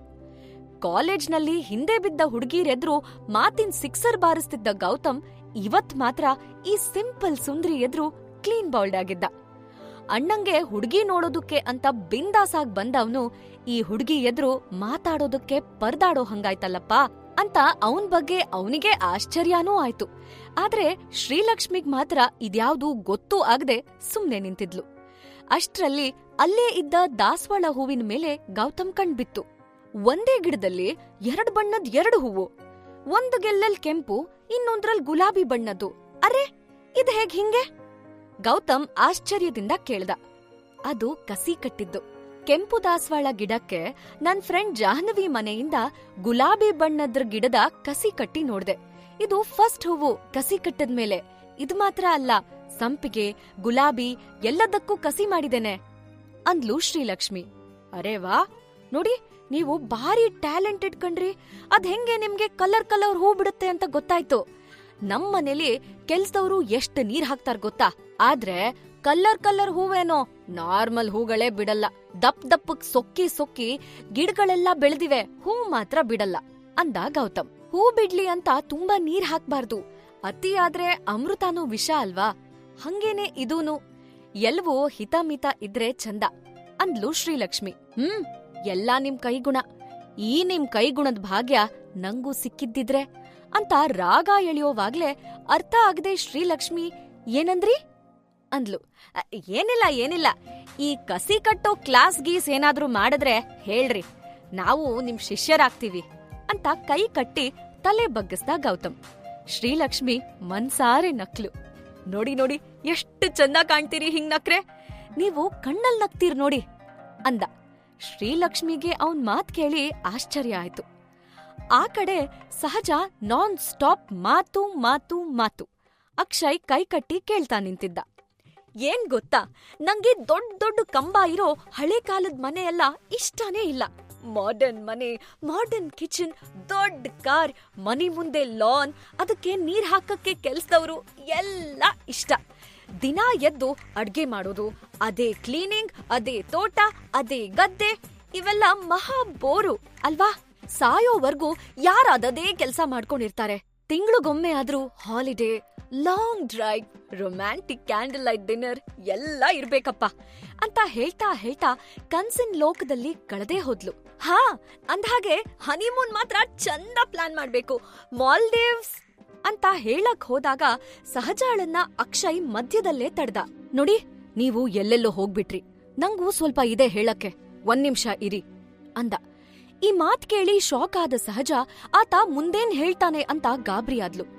ನೋಡಿ, ನಾನು ಈ ಸಂಬಂಧ ಮುಂದುವರ್ಸಕ್ಕೆ ಇಷ್ಟಪಡಲ್ಲ ಅಂದ ಅಕ್ಷಯ್. ಈ ಸಂಬಂಧದ ಕತೆ ಮುಗ್ದೇ ಹೋಯ್ತು ಅನ್ಕೊಂಡಾಗ ಮತ್ತೆ ಕೂತು ಈಗ ಮಾತಕ್ ಬಂದ ಹುಡ್ಗ ಈಗ ಮತ್ತೆ ಹೇಗಂದ್ರೆ ಆಗಿದ್ದೇನು ಅಂತ ಅರ್ಥ ಆಗದೆ ಆತ ಹೇಳಿದ್ದು ಕನ್ಸಲ್ಲ ಅಥವಾ ನಿಜಾನ ಅನ್ನೋವಷ್ಟು ಕನ್ಫ್ಯೂಸ್ ಆದ ಸಹಜ ಒಂದರೇ ಕ್ಷಣ ಬಿಟ್ಟು ವಾಟ್ ಅಂತ ಕಿರ್ಚಿದ್ಲು. ಸಡನ್ ಆಗ್ ಬಂದ ಅವಳ ಈ ಜೋರ್ ದನಿ ಅಲ್ಲೇ ಸ್ವಲ್ಪ ದೂರದಲ್ಲಿ ನಿಂತು ಇನ್ನೊಂದು ಹೊಸ ಲೋಕದಲ್ಲಿ ಕಳೆದೋಗಿದ್ದ ಗೌತಮ್ ಲಕ್ಷ್ಮಿನ ಕೂಡ ವಾಸ್ತವಕ್ ತಂದ್ಬಿಡ್ತು. ವಾಟ್? ಆ ಕಡೆಯಿಂದ ಸಡನ್ ಆಗಿ ಬಂದ ದನಿ ಕೇಳಿ ಶ್ರೀಲಕ್ಷ್ಮಿ ಮತ್ತೆ ಗೌತಮ್ ಬೆಚ್ ಬಿದ್ದು ತಿರುಗ್ ನೋಡಿದ್ರು. ಇಬ್ರಿಗೂ ಶಾಕ್. ಇಷ್ಟ್ ಹೊತ್ತು ಸಹಜ ನಗ್ನಗ್ತಾ ಮಾತಾಡ್ದಂಗೆ ಕಾಣಿಸ್ತಿತ್ತು, ಕೇಳಿಸ್ತಿರ್ಲಿಲ್ಲ ಅಫ್ಕೋರ್ಸ್. ಆದ್ರೆ ಏನೋ ನಡೆದಿದೆ ಅಂತ ಗೌತಮ್ಗೂ ಶ್ರೀಲಕ್ಷ್ಮಿಗೂ ಡೌಟ್ ಬಂತು. ಸಹಜಾಗೆ ಅಕ್ಷಯ್ ತನ್ನನ್ನ ರಿಜೆಕ್ಟ್ ಮಾಡ್ಬಿಟ್ಟ ಅನ್ನೋ ಕಹಿ ಸತ್ಯನ ಒಪ್ಕೊಳ್ಳಕ್ಕೆ ಆಗ್ತಾನೆ ಇರ್ಲಿಲ್ಲ.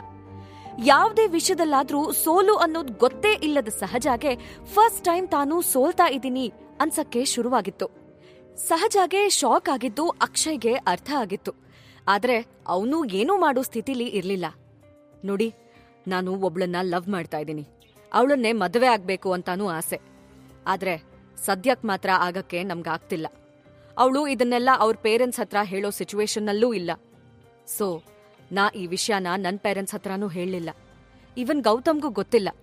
ನಿಮ್ಗೆ ಖಂಡಿತ ಒಳ್ಳೆ ಹುಡುಗ ಸಿಗ್ತಾನೆ. ಐ ಆಮ್ ರಿಯಲಿ ಸಾರಿ ಅಂದ ಅಕ್ಷಯ್. ಸಹಜಾಗೆ ಮಲ್ನಾಡಿನ ಮಳೆಗಾಲದಲ್ಲಿ ಮುಂಗಾರು ಮಳೆಗೆ ಏನು ನಿನ್ನ ಹನಿಗಳ ಲೀಲೆ ಅಂತ ಹಾಡಿ ಕುಣಿಯೋ ಮೂಡ್ನಲ್ಲಿದ್ದಾಗ ಸಡನ್ ಆಗಿ ಸಿಡ್ಲು ಬಡ್ದಂಗಾಗಿತ್ತು. 5 ಸ್ಟಾರ್ ಹೋಟೆಲ್ ಊಟ, ರೆಸಾರ್ಟ್, ಸ್ವಿಮ್ಮಿಂಗ್ ಪೂಲಲ್ಲಿ ಹಾಯಾಗಿ ಬಿದ್ಕೊಂಡು ಕಾಕ್ಟೇಲ್ ಹೀರ್ಕೊಂಡು ತಿಂಗ್ಳಿಗೊಂದು ಲಾಂಗ್ ಡ್ರೈವ್, ಫಾರಿನ್ ಹಾಲಿಡೇ ಅಂತೆಲ್ಲ ಕನ್ಸ್ ಕಾಣ್ತಾ ಇದ್ದ ಸಹಜಾಗೆ ಇದನ್ನ ಡೈಜೆಸ್ಟ್ ಮಾಡ್ಕೊಳ್ಳಕ್ಕೆ ಆಗ್ತಾನೆ ಇರ್ಲಿಲ್ಲ. ಆದ್ರೆ ಸತ್ಯ ಅಷ್ಟೇ ಖಡಕ್ಕಾಗಿ ಎದ್ರು ಬಂದು ನಿಂತಾಗಿತ್ತು. ಒಪ್ಕೊಳ್ದೆ ಬೇರೆ ದಾರಿನೇ ಇರ್ಲಿಲ್ಲ. ಅಕ್ಷಯ್ ಒಂದ್ ಸಾರಿ ಹೇಳಿ ಈ ಸಂಬಂಧ ನಂಗಿಷ್ಟ ಇಲ್ಲ ಅಂತೇನೋ ಹೇಳ್ಬಿಟ್ಟ. ಆದ್ರೆ ಅವನ ಒಂದ್ ಸಾರಿ ಅನ್ನೋ ಮಾತು ಅವಳಿಗಾದ ಅವಮಾನಕ್ಕೆ ಖಂಡಿತ ಸಾಕಾಗಿರ್ಲಿಲ್ಲ. ಅಕ್ಷಯ್ ತನ್ನ ಸೌಂದರ್ಯಕ್ಕೆ ಫಿದಾ ಆಗಿ ಮಜ್ನು ಆಗ್ಬಿಡ್ತಾನೆ ಅಂದ್ಕೊಂಡಿದ್ದ ಸಹಜಾಗೆ ಈ ಒಂದು ನೋ ಸಾರಿ ಇಂದ ಸಖತ್ ಬೇಜಾರಾಗಿತ್ತು. ಅವಮಾನದ ಸಿಟ್ಟಲ್ಲಿ ಕುದೀತಿದ್ದ ಅವಳು ಆಗ ಅಲ್ಲಿ ತನ್ನ ಕೋಪನ ಅಕ್ಷಯ್ ಮೇಲೆ ತೋರ್ಸ್ಕೊಳ್ಳೋ ಹಾಗಿರ್ಲಿಲ್ಲ. ಏನೂ ಉತ್ತರ ಕೊಡದೆ ಸುಮ್ನಾದ್ಲು. ಅಷ್ಟ್ ಹೊತ್ತು ಮಾತಾಡಿದ್ದು, ಡ್ರೀಮ್ ಮಾಡಿದ್ದು ಎಲ್ಲ ಕೊಚ್ಕೊಂಡ್ ಹೋದಂಗಾಯ್ತು. ಅಕ್ಷಯ್ ಇಷ್ಟ್ ಹೇಳಿ ಅಲ್ಲೇ ನಿಂತ. ಸಹಜಾಗೆ ಹೇಗ್ ರಿಯಾಕ್ಟ್ ಮಾಡೋದು ಅಂತ ಗೊತ್ತಾಗ್ದೆ, ಮುಖ ಕೊಟ್ಟು ಮಾತಾಡಕ್ಕೂ ಇಷ್ಟ ಆಗದೆ ಅಲ್ಲಿಂದ ಹೊರಟೇ ಬಿಟ್ಲು. ಈ ಕಡೆ ಶ್ರೀಲಕ್ಷ್ಮಿಗೆ ಕ್ಲೀನ್ ಬೌಲ್ಡ್ ಆಗಿದ್ದ ಗೌತಮ್ ಅವಳೆದ್ರು ತಲೆ ಬಾಗಿಸ್ಕೊಂಡು ಕೈಕಟ್ಟಿ ನಿಂತಾಗ್ಲೇ ಅಲ್ಲಿ ಸಹಜಾಳ ಜೋರ್ ದನಿ ಕೇಳಿತ್ತು. ಅಕ್ಷಯ್ ಕೂಡ ಸೀರಿಯಸ್ ಆಗಿ ಮಾತಾಡೋದ್ ಕಾಣಿಸ್ತಿತ್ತು. ಇದನ್ ನೋಡಿ ಶ್ರೀಲಕ್ಷ್ಮಿಗೆ ಗಾಬರಿ ಆಯ್ತು. ಶ್ರೀಲಕ್ಷ್ಮಿ ಮುಖ ನೋಡಿದ್ ಗೌತಮ್, ಯಾಕೆ ಮತ್ತೆ ಏನಾಯ್ತು ನಿಮ್ಗೆ? ಈಗಷ್ಟೇ ನಕ್ರಿ ಮತ್ತೆ ಸೀರಿಯಸ್ ಆದ್ರಿ ಅಂದ. ಆ ಕಡೆ ನೋಡಿದ್ ಶ್ರೀಲಕ್ಷ್ಮಿ, ನನ್ನ ಎಡವಟ್ಟಿಂದ ಏನೇನೋ ಆಯ್ತು. ಈಗ ಸಹಜಾಗೆ ಮದ್ವೆ ಪಕ್ಕ ಆದ್ರೆ ನೆಮ್ಮದಿ. ಆದ್ರೆ ಈಗ ಜೋರಾಗಿ ಮಾತಾಡಿದ್ ಕೇಳಿ ಭಯ ಆಯ್ತು ಅಂದ್ಲು. ಗೌತಮ್ ಸಮಾಧಾನ ಹೇಳ್ತಾ, ಇವತ್ತಿನ ಘಟ್ನೆಲಿ ನಿಮ್ದೇನೂ ತಪ್ಪಿರ್ಲಿಲ್ಲ. ಅವರಿಬ್ರು 100% ಈ ಮದ್ವೆಗೆ ಒಪ್ಕೋತಾರ್ ಬಿಡಿ, ರಿಲ್ಯಾಕ್ಸ್ ಅಂದ. ಅಷ್ಟ್ರಲ್ಲಿ ಸೀರಿಯಸ್ ಮುಖ ಹೊತ್ಕೊಂಡ್ ದಬದಬಾ ಹೆಜ್ಜೆ ಹಾಕ್ತಾ ಅಲ್ಲಿಗ್ ಬಂದ ಸಹಜ ಶ್ರೀಲಕ್ಷ್ಮಿ ಜೊತೆ ಒಬೀಡಿಯಂಟ್ ಸ್ಟೂಡೆಂಟ್ ಥರ ಗೌತಮ್ ನಿಂತಿದ್ ನೋಡಿ ಸಿಟ್ಟು ಇನ್ನೂ ನೆತ್ತಿಗೇರಿ, ಅಕ್ಕ ಹೊರಡಕ್ಕ ಅಂದ್ಲು. ತಂಗಿ ಮೂಡ್ ಸರಿಯಿಲ್ಲ ಅಂತ ಗೊತ್ತಾದ ಅಕ್ಕ ಅವಳು ಹಿಂದೆ ಹಿಂದೆನೆ ಪಡ್ಸಾಲೆ ಕಡೆ ಹೆಜ್ಜೆ ಹಾಕಿದ್ಲು. ತಮ್ಮ ಗೌತಮ್ ನಿಂತ ಜಾಗಕ್ಕೆ ಬಂದ ಅಕ್ಷಯ್ ಒಂದೂ ಮಾತಾಡದೆ ಮುಂದೆ ಹೊರಟ. ಅಣ್ಣನ್ ಮೌನ ಕಂಡು ಎಲ್ಲೋ ಯಾಕೋ ಎಡವಟ್ಟಾಗಿದೆ ಅಂತನ್ಸಿ ಯಾವಾಗ್ಲೂ ಕಿಚಾಯಿಸೋ ಮೂಡಲ್ಲಿರ್ತಿದ್ದ ಗೌತಮ್ ಕೂಡ ಸೈಲೆಂಟ್ ಆಗಿ ಅಣ್ಣನ್ ಹಿಂದೆ ಹೊರಟ. ಈಗ 4 ಮಂದಿ ಪಡಸಾಲೆಗೆ ಬಂದಾಗಿತ್ತು. ಸಹಜ ಸೀದಾ ಹೋಗಿ ಕಲಾವತಿಯ ಬೆನ್ ಹಿಂದೆ ನಿಂತ್ಲು. ಶ್ರೀಲಕ್ಷ್ಮಿ ಕೂಡ ಸಹಜ ಜೊತೆ ನಿಂತ್ಕೊಂಡ್ಲು. ಮಕ್ಳು ಮಾತಾಡ್ಕೊಂಡ್ ಬಂದಿದ್ ನೋಡಿ ಹಿಂದೆ ಮುಂದೆ ಯೋಚನೆ ಮಾಡ್ದೆ, ಸಹಜ ಎಕ್ಸ್ಪ್ರೆಷನ್ನೂ ಗಮನಿಸ್ದೆ ಮಗ್ಳಿಗೆ ಮುಂದೆ ನಿಲ್ಲಕ್ಕೆ ನಾಚ್ಕೆನೇನೋ ಅನ್ಕೊಂಡ ಕಲಾವತಿ ಸಡಗ್ರ ಮಾಡಿ, ಹಾ ಈಗ ಏನ್ ಮಾಡೋಣ? ಇದೇ ಖುಷಿಗೆ ಈ ಸಂಬಂಧನ ಇಲ್ಲೇ ಇವತ್ತೇ ಪಕ್ಕಾ ಮಾಡ್ಬಿಡೋಣ ಅಲ್ವಾ? ಏನಂತೀರಿ? ನಾ ಅದಕ್ಕೆ ಏನಕ್ಕೂ ಇರ್ಲಿ ಅಂತ ತಾಂಬೂಲನೂ ತಯಾರಾಗಿಟ್ಟಿದ್ದೆ. ತಾಂಬೂಲ ಬದಲಾಯಿಸ್ಕೊಂಡ್ರೆ ಎಲ್ರಿಗೂ ಸಮಾಧಾನ ಅಂದ್ಲು. ಕಲಾವತಿ ಸೀದಾ ಮುಂದೆ ಹೋಗಿದ್ ನೋಡಿ ಗಾಬರಿಯಾದ ಅಕ್ಷಯ್ ತನ್ನ ಪಕ್ಕದಲ್ಲಿ ಕೂತಿದ್ದ ಅಮ್ಮನ್ನ ಜಗ್ಗಿ, mom please, I need some time to think ಅಂದ. ಚಂದ್ರಿಕಾ ಮಗನ್ ಕಡೆಗ್ ತಿರುಗಿ ಏನು ಅನ್ನೋ ಥರ ನೋಡಿದ್ಲು. ನೀವಿಬ್ರು ಅಮ್ಮ ಮಗ ಮಾತಾಡ್ಬೇಕಂದ್ರೆ ಮಾತಾಡ್ಕೊಳ್ಳಿ ಅಂದ್ಲು ಕಲಾವತಿ. ಅಮ್ಮ ಮಗ ಇಬ್ರು ಪಕ್ಕದ ಕೋಣೆಗೆ ಗೆದ್ದು ಹೋಗಿ ಅದೇನೋ ಪಿಸಪಿಸ ಮಾತಾಡಕ್ಕೆ ಶುರು ಮಾಡಿದ್ರು. ಅವರಿಬ್ರು ಬೇಕಾದ್ರೆ ಮಾತಾಡ್ಕೊಳ್ಳಿ ಅಂತ ಉಪಚಾರಕ್ಕೆ ಹೇಳಿದ ಕಲಾವತಿಗೆ ಒಳಗೊಳಗೆ ಮತ್ತೆ ಭಯ ಶುರುವಾಗಿತ್ತು. ಮತ್ತೆ ಮಾತುಕತೆ ಯಾಕಪ್ಪ ಅನ್ನೋ ಚಿಂತೆ, ಒಪ್ಕೊಂಡ್ರೆ ಸಾಕು ಅನ್ನೋ ಆಸೆ. ನಂತರ ಅಮ್ಮ ಮಗ ಹೊರಗ್ ಬಂದ್ರು. ಚಂದ್ರಿಕಾ ಕಲಾವತಿ ಕಡೆ ನೋಡಿ ಕೈ ಮುಗ್ದು, ನೋಡಿ, ಮೋಸ್ಟ್ಲಿ ನಮ್ ಮಗ ಈಗ್ಲೇ ಮದ್ವೆ ಆಗಕ್ಕೆ ತಯಾರಿಲ್ಲ. ಅವನ್ಗೆ ಸ್ವಲ್ಪ ಟೈಮ್ ಬೇಕು ಅನ್ಸತ್ತೆ. ಆಕ್ಚುಲಿ ನಾವೇ ಅವನ್ ಜೊತೆ ಮೊದ್ಲೇ ಮಾತಾಡ್ಬೇಕಿತ್ತೇನೋ. ಒತ್ತಾಯದ ಮದ್ವೆ ಒಳ್ಳೇದಲ್ಲ. ಇದು ಇಬ್ರು ಭವಿಷ್ಯದ ಪ್ರಶ್ನೆ. ಹಾಗಾಗಿ ದಯವಿಟ್ಟು ನಮ್ಮನ್ನ ಕ್ಷಮಿಸ್ಬಿಡಿ. ಸಹಜ ಒಳ್ಳೆ ಹುಡ್ಗಿ, ಅವಳಿಗೆ ಖಂಡಿತ ಒಳ್ಳೆ ಮನೆ ಸಿಗತ್ತೆ. ಬಹುಶಃ ನಮ್ಮನೆ ಅವಳ ತಲೆಯಲ್ಲಿ ಬರ್ದಿಲ್ಲ ಅನ್ಸತ್ತೆ. ನಮ್ ಕೈಲಿ ಏನಿದೆ ಹೇಳಿ? ಮದ್ವೆ ಸಂಬಂಧ ಎಲ್ಲ ಆ ಭಗವಂತ ನಡ್ಸೋದು. ನೀವು ನಿಮ್ ಮಕ್ಳು ಚೆನ್ನಾಗಿರಿ. ನನ್ ಮಗನ್ಗಿಂತ ಒಳ್ಳೆಯವರ ಅವಳಿಗೆ ಸಿಗ್ಲಿ ಅಂತ ದೇವ್ರನ್ನ ಬೇಡ್ತೀನಿ. ದಯವಿಟ್ಟು ಕ್ಷಮಿಸ್ಬಿಡಿ ಅಂತ ಹೇಳಿ ಪಕ್ಕದಲ್ಲೇ ನಿಂತಿದ್ದ ಸಹಜಾ ತಲೆ ನೇವರ್ಸಿ ಹೊರಟ್ಲು. ಕೃಷ್ಣರಾವ್ ಮತ್ತೆ ಮಕ್ಕಳು ಹಿಂಬಾಲಿಸಿದ್ರು. ಗೌತಮ್ಗೆ ಒಮ್ಮೆ ಶ್ರೀಲಕ್ಷ್ಮಿನ ತಿರುಗಿ ನೋಡೋ ಆಸೆ ಆದ್ರೂ ಎಲ್ರೂ ಸೀರಿಯಸ್ ಆಗಿದ್ ನೋಡಿ ಸುಮ್ನೆ ಹಿಂದೆ ಹೊರಟ. ಆ 4 ಮಂದಿನ ಹತ್ತಿಸ್ಕೊಂಡು ಆ ಶ್ರೀಮಂತ್ರ ಮನೆ ಲಕ್ಸುರಿ ಕಾರ್ ಅಲ್ಲಿಂದ ಹೊರಡ್ತು. ಮದ್ವೆ ಮಾತುಕತೆ ರಂಪಾ ರಾಮಾಯಣ ಆಗಿ ಎಲ್ಲಾ ಮುಗಿತು ಅಂತಾದಾಗ ಡ್ರಾಮಾ ಮಾಡಿ ಹೇಗೋ ವಾಪಸ್ ಸರಿ ಮಾಡಿ ಹೆಣ್ಣು ಗಂಡು ಪರಸ್ಪರ ಮಾತಾಡ್ಕೊಳ್ಳೋವರ್ಗೂ ತಂದ್ ನಿಲ್ಸಿದ್ಲು ಕಲಾವತಿ. ಇನ್ನೇನ್ ತಾಂಬೂಲ ಬದಲಾಯಿಸ್ಬಿಟ್ರೆ ಮಗ್ಳಿಗೆ ಲಾಟ್ರಿ ಹೊಡೆದಂತೆ ಅಂತ ಬೀಗ್ತಿದ್ದ ಅವಳಿಗೆ ಇದ್ರಿಂದ ಸಖತ್ ಸಿಟ್ಟು ಬಂದಿತ್ತು. ಎಲ್ಲದಕ್ಕೂ ಕಾರಣ ಶ್ರೀಲಕ್ಷ್ಮಿ ಮಾಡಿದ ಎಡವಟ್ಟೆ ಅಂತ ತನ್ನ ತಲೆಯಲ್ಲಿ ಫಿಕ್ಸ್ ಮಾಡ್ಕೊಂಡಿದ್ದ ಕಲಾವತಿ ಜೋರಾಗಿ ಕಿರ್ಚಿದ್ಲು, ಶ್ರೀಲಕ್ಷ್ಮಿ, ಶ್ರೀಲಕ್ಷ್ಮಿ! ಕಾರ್ ಅತ್ತ ಹೋದ್ ಕೂಡ್ಲೆ ಬೇಜಾರಲ್ಲಿದ್ದ ಶ್ರೀಲಕ್ಷ್ಮಿ ಮೆಲ್ಲನೆ ಅಡ್ಗೆ ಮನೆ ಕಡೆ ಹೊರಟಾಗಿತ್ತು. ಕೂಗು ಕೇಳಿ ಹೆದರ್ತಾ ಹೂ ಚಿಕ್ಕಮ್ಮ ಅಂತಂದು ಎದ್ರು ಬಂದು ತಲೆ ತಗ್ಸಿದ್ಲು. ಯಾಕ್ ಬಂದೆ ನೀನು? ನಿಂಗೆ ನಾನು ಅಷ್ಟು ಚೆನ್ನಾಗ್ ಮೊದ್ಲೇ ಹೇಳಿದ್ದೆ ತಾನೆ ಬರ್ಬೇಡ ಬರ್ಬೇಡ ಅಂತ. ಆದ್ರೂ ಬಂದಿದ್ಯಾಕೆ ನೀನು? ಹೇಳೋ, ಬಂದಿದ್ಯಾಕೆ? ಜೋರ್ ಮಾಡಿದ್ಲು. ಮೊದ್ಲೇ ಹೆದ್ರಿ ಮುದ್ದೆಯಾಗಿದ್ದ ಶ್ರೀಲಕ್ಷ್ಮಿ, ಅದು ಸಕ್ಕರೆ ಉಳ್ಕೊಂಬಿಟ್ಟಿ ಚಿಕ್ಕಮ್ಮ ಅಂದ್ಲು. ಕೇವಲ ಒಂದ್ ಸಕ್ಕರೆಗೋಸ್ಕರ ನೀನು ನಿನ್ ತಂಗಿ ಸಂಬಂಧ ತಪ್ಸದ್ಯಲ್ಲೇ ಮನೆ ಹಾಳಿ. ನಿನ್ ಜಾತಕ ಅಂತೂ ಸರಿ ಇಲ್ಲ. ಜಾತಕ ಸರಿ ಇರೋರು ಚೆನ್ನಾಗಿರ್ಬಾರ್ದು ಅಲ್ವಾ ನಿಂಗೆ? ಏನೋ ಪಾಪ ಅಂತ ಇಷ್ಟು ದಿನ ಬಾಯಿ ಮುಚ್ಕೊಂಡಿದ್ರೆ ಸಂಬಂಧ ತಪ್ಪಿಸ್ತೀಯಲ್ಲೇ ನೀ? ಎಷ್ಟು ಧೈರ್ಯ ನಿಂಗೆ? ಹಾ, ಉಂಡ್ ಮನೆಗೆ 2 ಬಗಿತೀಯಲ್ಲೇ ನೀನು? ನಿನ್ನ ಮಾಡ್ತೀನಿರು. ನಂಗೀಗ್ ಬರ್ತಿರೋ ಸಿಟ್ಟಿಗೆ ಕೊಚ್ಚಾಕಣ ಅನ್ನಿಸ್ತಿದೆ ಅಂತ ಕಲಾವತಿ ತನ್ಗೆ ಅಲ್ಲೇ ಏನಾದ್ರೂ ಸಿಗುತ್ತಾ ಅಂತ ಶತಪಥ ತಿರ್ಗಾಡಿ ಹುಡ್ಕಾಡಿದ್ಲು. ಬಡಿಗೆ ಏನಾದ್ರೂ ಸಿಕ್ಕಿದ್ದಿದ್ರೆ ಶ್ರೀಲಕ್ಷ್ಮಿ ಮೈಲಿ ಬಾಸುಂಡೆ ಹೇಳ್ತಿದ್ವೇನೋ. ಚಿಕ್ಕಮ್ಮನ್ ರೌದ್ರ ಅವತಾರ ನೋಡಿ ಶ್ರೀಲಕ್ಷ್ಮಿ ಹೆದರ್ಬಿಟ್ಟಿದ್ಲು. ಕಣ್ಣಲ್ಲಿ ಧಾರಾಕಾರ ನೀರು. ಅಳ್ತಾ ಅಳ್ತಾ, ಇಲ್ಲ ಚಿಕ್ಕಮ್ಮ, ಹಂಗ್ ಮಾತ್ರ ಅಂದ್ಕೋಬೇಡಿ. ನನ್ನಿಂದ ಒಂದ್ ತಪ್ಪು ಆಗ್ಬಾರ್ದು ಅಂತಾನೆ ನಾನ್ ಸಕ್ಕರೆ ಇಡಕ್ ಬಂದೆ. ಖಂಡಿತ ಹಿಂಗಾಗತ್ತೆ ಅಂತ ಗೊತ್ತಿರ್ಲಿಲ್ಲ ಅಂದ್ಲು. ಮಾತು ಕಂಪ್ಲೀಟ್ ಮಾಡಕ್ಕೆ ಬಿಡೋ ಪೇಷನ್ಸ್ ಖಂಡಿತ ಕಲಾವತಿಗಿರ್ಲಿಲ್ಲ. ಎಷ್ಟು ಮುಗ್ಧೆ ತರ ನಾಟಕ ಆಡ್ತಾಳ್ ನೋಡು. ಮಳ್ಳಿ, ಸಕ್ರೆ ಅಂತೆ, ಬಾಕಿ ಆಯ್ತಂತೆ, ತಂದಿಟ್ಲಂತೆ. ನಿನ್ಗೆ ಅವ್ರೆದ್ರು ಬರ್ಬೇಕಿತ್ತು ಅಷ್ಟೆ. ಸಕ್ರೆ ನಿನ್ಗೊಂದ್ ನೆಪ. ಈಗ ಹಾಕದಿಯಲ್ಲ ಎಲ್ರ ಬಾಯ್ಗೂ ಸಕ್ರೆ. ಖುಷಿಯಾಗಿರ್ಬೇಕಲ್ಲ ಅಂತ ಕಲಾವತಿ ಮಾತಿನ ಬಾಣಗಳು ನೇರವಾಗಿ ಶ್ರೀಲಕ್ಷ್ಮಿಯ ಎದೆಗೆ ಬಂದು ಚುಚ್ತಿದ್ವು. ಕಾರ್ ಹೋದ್ ಕೂಡ್ಲೆ ಸಹಜ ಆ ಕಡೆ ರೂಮಿನ ಕಿಟಕಿ ಬದಿ ಹೋಗಿ ಎದೆಲಿ ಬೆಂಕಿ ಇಟ್ಕೊಂಡು ಸುಮ್ನೆ ಕೂತಿದ್ಲು. ಈ ಸಂಬಂಧ ಮುರಿದು ಹೋಗಕ್ಕೆ ಶ್ರೀಲಕ್ಷ್ಮಿ ಕಾರಣ ಅಲ್ಲ ಅನ್ನೋ ಸತ್ಯ ಅವಳು ಗೊಬ್ಳಗಷ್ಟೇ ಗೊತ್ತಿತ್ತು.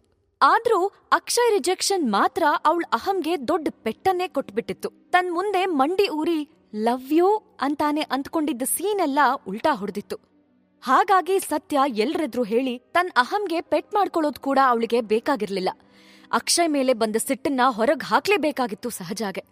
ಹೊರಗಡೆ ಪಡಸಾಲೆಯಲ್ಲಿ ಏಕಾಂಗಿಯಾಗಿ ಗದಾಪ್ರಹಾರ ನಡೆಸ್ತಿದ್ದ ಅಮ್ಮನ್ ಜೊತೆ ಅವಳು ಸೇರ್ಕೊಂಡ್ಲು. ಸುಲಭವಾಗಿ ಸಿಕ್ಕ ಅಕ್ಕನ್ ಮೇಲೆ ತಿರುಗ್ಬಿದ್ಲು. ಶ್ರೀಲಕ್ಷ್ಮಿ ಕಥೆ ಬಲಿಗ್ ತಂದ ಕುರಿ ಥರ ಆಗಿತ್ತು. ಒಳಗ್ ಬಂದ ಶಾಮರಾಯರು, ಅಲ್ಲ ಏನಾಗಿದೆ ನಿಮ್ಗೆಲ್ಲ ಅಂತ, ಅವಳನ್ ಯಾಕೆ ಬೈತಾ ಇದ್ದೀರಾ, ಅವಳೇನ್ ಮಾಡಿದಾಳೆ ಅಂತ ಅಂದ್ರು. ನಿಮ್ ಮಗಳು ಇವತ್ ಮಾಡಿದ್ಲಲ್ಲ ಗನಾಂಡಾರಿ ಕೆಲ್ಸ. ಸಕ್ರೆ ಒಳಗುಳಿತಂತೆ, ಇವಳು ತಂದ್ಲಂತೆ. ಆಹಾ ಸುಪ್ನಾತಿ. ಇವಳು ಬಂದ ತಕ್ಷಣ ಅವ್ರ ಎದ್ದು ಹೊರಡಕ್ ನಿಂತ್ಕೊಂಡೇ ಬಿಟ್ಟಿದ್ರಲ್ಲ, ಏನೋ ಮಾಡಿ ಮತ್ತೆ ಅವ್ರನ್ನ ಕೂರ್ಸೋ ಹಂಗ್ ಮಾಡಿದ್ರೆ ಇವಳು ಎಲ್ಲ ಹಾಳ್ ಮಾಡ್ಬಿಟ್ಲು ಅಂದ್ಲು ಕಲಾವತಿ.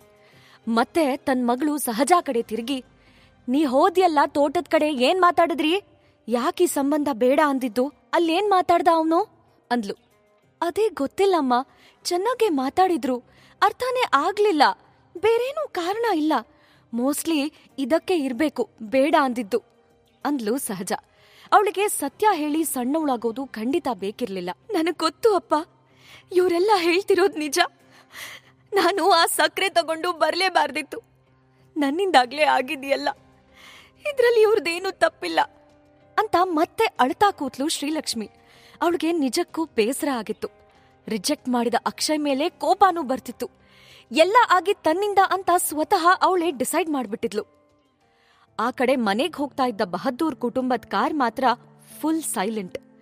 ಯಾವಾಗ್ಲೂ ಏನಾದ್ರೂ ತಮಾಷೆ ಮಾಡ್ತಾ ಕಾಲೆಳಿತಾ ಇರೋ ಗೌತಮ್ಗೆ ನಾಲ್ಗೆ ತುರಿಸ್ತಾನೇ ಇತ್ತು.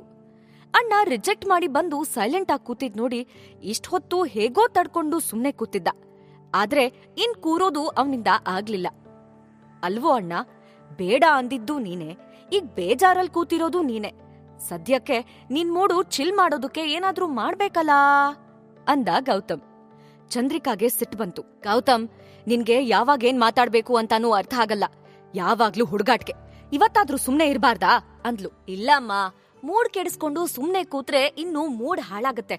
ನಾವೆಲ್ಲ ಇರೋದ್ ಯಾಕೆ ಹೇಳು, ಅಣ್ಣನ್ನ ಹೆಂಗ್ ಸರಿ ಮಾಡೋದು ಅಂತ ನನಗ್ ಗೊತ್ತು ಅಂತ ಹೇಳಿ ಡ್ರೈವರ್ ಕಡೆ ತಿರುಗಿ, ಡ್ರೈವರ್ ಗಾಡಿ ತಿರುಗ್ಸು ಅಂದ ಗೌತಮ್.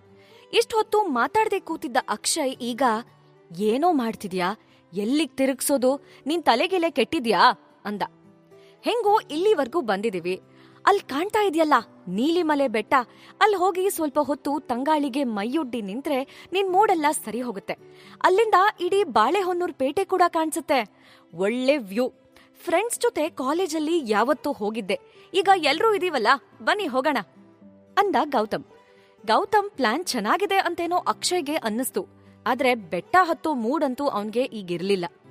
ಈಗ್ಲಾ ನೋವೇ, ಅಮ್ಮಂಗೆ ಮಂಡಿ ನೋವು, ಹತ್ತಕ್ಕಾಗಲ್ಲ. ಅಪ್ಪಂಗೆ ಸಂಜೆ ಬೇರೇನೋ ಕೆಲ್ಸ ಇದೆ ಅಂತಿದ್ರು.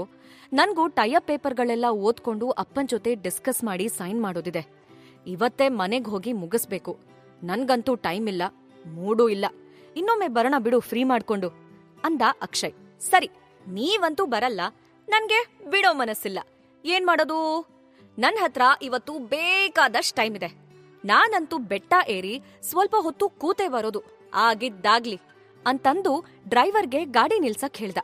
ಚಂದ್ರಿಕಾ ಅಂತೂ, ಏನೋ ನಿಂದಿದ್ ಹುಡ್ಗಾಟ, ಇನ್ನೊಮ್ಮೆ ಬಂದ್ರಾಗಲ್ವಾ, ಈ ಹಳ್ಳಿ ಮಧ್ಯೆ ಇಳಿದ್ರೆ ವಾಪಸ್ ಹೆಂಗ್ ಬರ್ತಿ ಹೇಳು ಅಂದ್ಲು. ಡೋಂಟ್ ವರಿ ಮಾಮ್, ಏನಾದ್ರೂ ಹೋಗೋ ಬರೋ ಗಾಡಿ ಸಿಗತ್ತೆ, ಅದಿಲ್ದೇ ಇದ್ರೂ ಬಸ್ ಅಂತೂ ಇದ್ದೇ ಇದೆಯಲ್ಲ ಅಂತ ಗಾಡಿ ಇಳ್ದ. ಕಾರ್ ಮುಂದಕ್ ಹೋಯ್ತು. ಗೌತಮ್ಗೆ ಬೇಕಾಗಿದ್ದಿದ್ದು ಇದೇನೆ, ಅವನಿಗೆ ಒಬ್ನೇ ಕಾರಿಂದ ಇಳಿಬೇಕಿತ್ತು. ಅಣ್ಣ ಬಾ ಅಂದ್ರೆ ಈ ಟೈಮಲ್ ಖಂಡಿತ ಬರಲ್ಲ ಅಂತಾನೂ ಸರಿಯಾಗಿ ಗೊತ್ತಿತ್ತು. ಅಮ್ಮಂಗೆ ಮಂಡಿ ನೋವು, ಬೆಟ್ಟ ಏರಲ್ಲ ಅನ್ನೋದೂ ಕೂಡ ಗೊತ್ತಿತ್ತು. ಇನ್ನು ಅಪ್ಪ ಅಂತೂ ಮೇಲುಸ್ತುವಾರಿ ನೋಡ್ಕೊಳ್ಳೋರು, ಫುಲ್ ಬ್ಯುಸಿ. ಅವರು ಇಂಥದಕ್ಕೆಲ್ಲ ಹೊರಡೋರೇ ಅಲ್ಲ ಅನ್ನೋದು ಪಕ್ಕ. ಅದೇ ಧೈರ್ಯದಿಂದ ಬೆಟ್ಟ ಹತ್ತಣ ಅಂತ ಆಫರ್ ಕೊಟ್ಟಿದ್ದ. ಕಾರಿಂದ ಇಳಿದಿದ್ದೇನೋ ಆಗಿತ್ತು. ಈಗ ಹೋಗೋದೆಲ್ಗೆ, ಸುಮ್ನೆ ಆ ಸಪೂರ ದಾರಿಲಿ ವಾಪಸ್ ನಡೀತಾ ಬರ್ತಿದ್ದ. ಆಗಿದ್ದಾಗ್ಲಿ ಅಂತ ಅದ್ಯಾರ್ದೋ ಟೂ ವೀಲರ್ಗೆ ಕೈ ಅಡ್ಡ ಹಿಡ್ದ. ಹತ್ತಿಸ್ಕೊಂಡ್ರು. ಇಲ್ಲೇ ಮುಂದೆ ನೀಲಿಮಲೆ ಬೆಟ್ಟ ಇದೆಯಲ್ಲ, ಅದಕ್ ಹೋಗಕ್ಕೆ ರೋಡ್ ಟರ್ನ್ ತಗೊಳುತ್ತಲ್ಲ, ಅಲ್ಲೇ ಬಿಟ್ಬಿಡಿ ಅಂದ. ಸ್ಕೂಟರು ಹೋಗಿ ನೀಲಿ ಗೇಟ್ ಮುಂದೆ ನಿಂತ್ಕೋತು.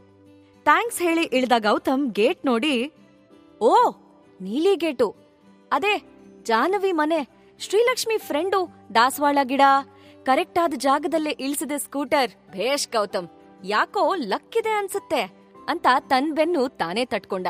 ಸರಿ, ಈಗ ನಿಜವಾಗ್ಲೂ ಬೆಟ್ಟ ಇರೋದಾ ಅಥವಾ ಇಲ್ಲೇ ನಿಂತು ಜಾಹ್ನವಿ ಏನಾದ್ರೂ ಹೊರಗ್ ಬರ್ತಾಳಾ ಅಂತ ಕಾಯೋದಾ, ಯಾಕಂದ್ರೆ ಶ್ರೀಲಕ್ಷ್ಮಿ ಬಗ್ಗೆ ಮೋರ್ ಡೀಟೇಲ್ಸ್ ಕಲೆಕ್ಟ್ ಮಾಡ್ಬೇಕಾಗೋದು ಇವಳೆಂದಾನೆ. ಏನ್ ಮಾಡೋದು ಅಂತ ಯೋಚನೆ ಮಾಡಿ ಡಿಸೈಡ್ ಮಾಡಕ್ಕಾಗ್ದೆ ಪಾಕೆಟ್ ತಡ್ಕಾಡಿ ಕಾಯಿನ್ ತೆಗ್ದು ಟಾಸ್ ಹಾಕ್ದ. ಟೇಲ್ ಬಿತ್ತು. ಓಕೆ, ಹಂಗಾದ್ರೆ ಬೆಟ್ಟ. ಈ ನಾಣ್ಯ ಹೇಳ್ತಿದೆ, ಮಗ್ನೆ ನಿನ್ ಲಕ್ಕು ಬೆಟ್ಟದ ಮೇಲಿದೆ ಅಂತ. ಸರಿ, ಒಂದ್ ಕೈ ನೋಡೇ ಬಿಡೋಣ ಅನ್ಕೊಂಡು ಬೆಟ್ಟದ ದಾರಿ ಹಿಡ್ದ. ಈ ಕಡೆ ಶ್ರೀಲಕ್ಷ್ಮಿ ಅತ್ಕೊಂಡು ಬೇಜಾರಲ್ಲಿ ಮನೆ ಗೇಟ್ ದಾಟಿ ಬಂದಿದ್ದೇನೋ ಆಗಿತ್ತು. ಅವಳು ಹಿಂಗ್ಯಾವತ್ತೂ ಮಾಡ್ದವಳೆ ಅಲ್ಲ. ಚಿಕ್ಕಮ್ಮ ಏನೇ ಅಂದ್ರೂ ನಗ್ನಗ್ತಾ ಎಲ್ಲಾನೂ ಸರಿ ಮಾಡೋಳು. ಆದ್ರೆ ಈ ಸಲ ತಾನು ತಪ್ಪು ಮಾಡ್ಬಿಟ್ಟೆ ಅಂತ ತುಂಬಾ ಅನ್ನಿಸ್ತಾ ಇತ್ತು. ಸಖತ್ ಬೇಜಾರಾಗಿತ್ತು. ತನ್ನಿಂದಾಗೆ ತಂಗಿ ಸಂಬಂಧ ತಪ್ತು ಅನ್ಸ್ತು. ಅದೇ ಬೇಜಾರಲ್ಲಿ ಹಿಂದ್ ಮುಂದೆ ಯೋಚನೆ ಮಾಡ್ದೆ ಸೀದಾ ಎದ್ದು ಬಂದಿದ್ಲು. ಸ್ವಲ್ಪ ಹೊತ್ತು ಒಬ್ಳೇ ಎಲ್ಲಾದ್ರೂ ಕೂರ್ಬೇಕು ಅಂತನ್ಸಿ ತಾನ್ ನಂಬೋ ಲಕ್ಷ್ಮೀ ಗುಡಿ ಎದ್ರಾದ್ರೂ ಕೂತು ಮನೆಗ್ ಹೋಗೋಣ ಅಂದ್ಕೋತಾ ಬರ್ತಿದ್ಲು. ಆ ಕಡೆ ತನ್ ಮನೆ ಅಂಗಳದಲ್ಲಿ ನಿಂತಿದ್ದ ಜಾಹ್ನವಿಗೆ ಬಹದ್ದೂರ್ ಫ್ಯಾಮಿಲಿ ಕಾರ್ ಬರ್ರಂತ ಹೋಗಿದ್ ಕಾಣಿಸ್ತು. ಓ, ಗಂಡಿನ ಕಡೆಯವರು ವಾಪಸ್ ಹೋಗಾಯ್ತು ಅನ್ಕೊಂಡು ಅವತ್ತೇನೋ ಹೊಸ ಸ್ವೀಟ್ ರೆಸಿಪಿ ನೋಡಿ ಟ್ರೈ ಮಾಡಿದ್ದನ್ನ ಶ್ರೀಲಕ್ಷ್ಮಿ ಮನೆಗೂ ಕೊಡೋಣ ಅಂದ್ಕೊಂಡು ಡಬ್ಬದಲ್ಲಿ ಹಾಕಿ ಶ್ರೀಲಕ್ಷ್ಮಿ ಮನೆ ಕಡೆ ಹೊರಟಿದ್ಲು ಜಾಹ್ನವಿ. ಶ್ರೀಲಕ್ಷ್ಮಿ ಮನೆ ತಲುಪೋ ಮೊದ್ಲೇ ದಾರಿಲಿ ಅವಳೇ ಸಿಕ್ಲು. ಹುಡುಗನ್ ಕಡೆಯವರಿಂದ ಶುಭ ಸುದ್ದಿ ಸಿಕ್ತೇನೆ ಅಂತ ಕೇಳೋಣ ಅಂತ ಬಾಯಿ ತೆಗ್ದವಳಿಗೆ ಶ್ರೀಲಕ್ಷ್ಮಿ ಅಳು ಮುಖ ಕಂಡು ಏನೋ ಸೀರಿಯಸ್ ಆಗೇ ಆಗಿದೆ ಅಂತ ಜಾಹ್ನವಿಗೆ ಅರ್ಥ ಆಯ್ತು. ಯಾವತ್ತೂ ಶ್ರೀಲಕ್ಷ್ಮಿನ ಈ ಅವತಾರದಲ್ಲಿ ನೋಡೇ ಇಲ್ಲ ಜಾಹ್ನವಿ. ಸ್ವಲ್ಪ ಹೊತ್ತು ಎಲ್ಲಾದ್ರೂ ಕೂತು ಏನು ಅಂತ ಕೇಳಿ ಅವಳನ್ನ ಸಮಾಧಾನ ಮಾಡೋ ಅಗತ್ಯ ಇದೆ ಅನ್ಸಿತ್ತು ಅವಳಿಗೆ. ಬಾ, ನೀಲಿಮಲೆ ಗುಡಿ ಎದುರು ಕೂತ್ರೆ ಮನ್ಸಿಗೆ ಸಮಾಧಾನ ಆಗತ್ತೆ ಅಂದ್ಲು ಜಾಹ್ನವಿ.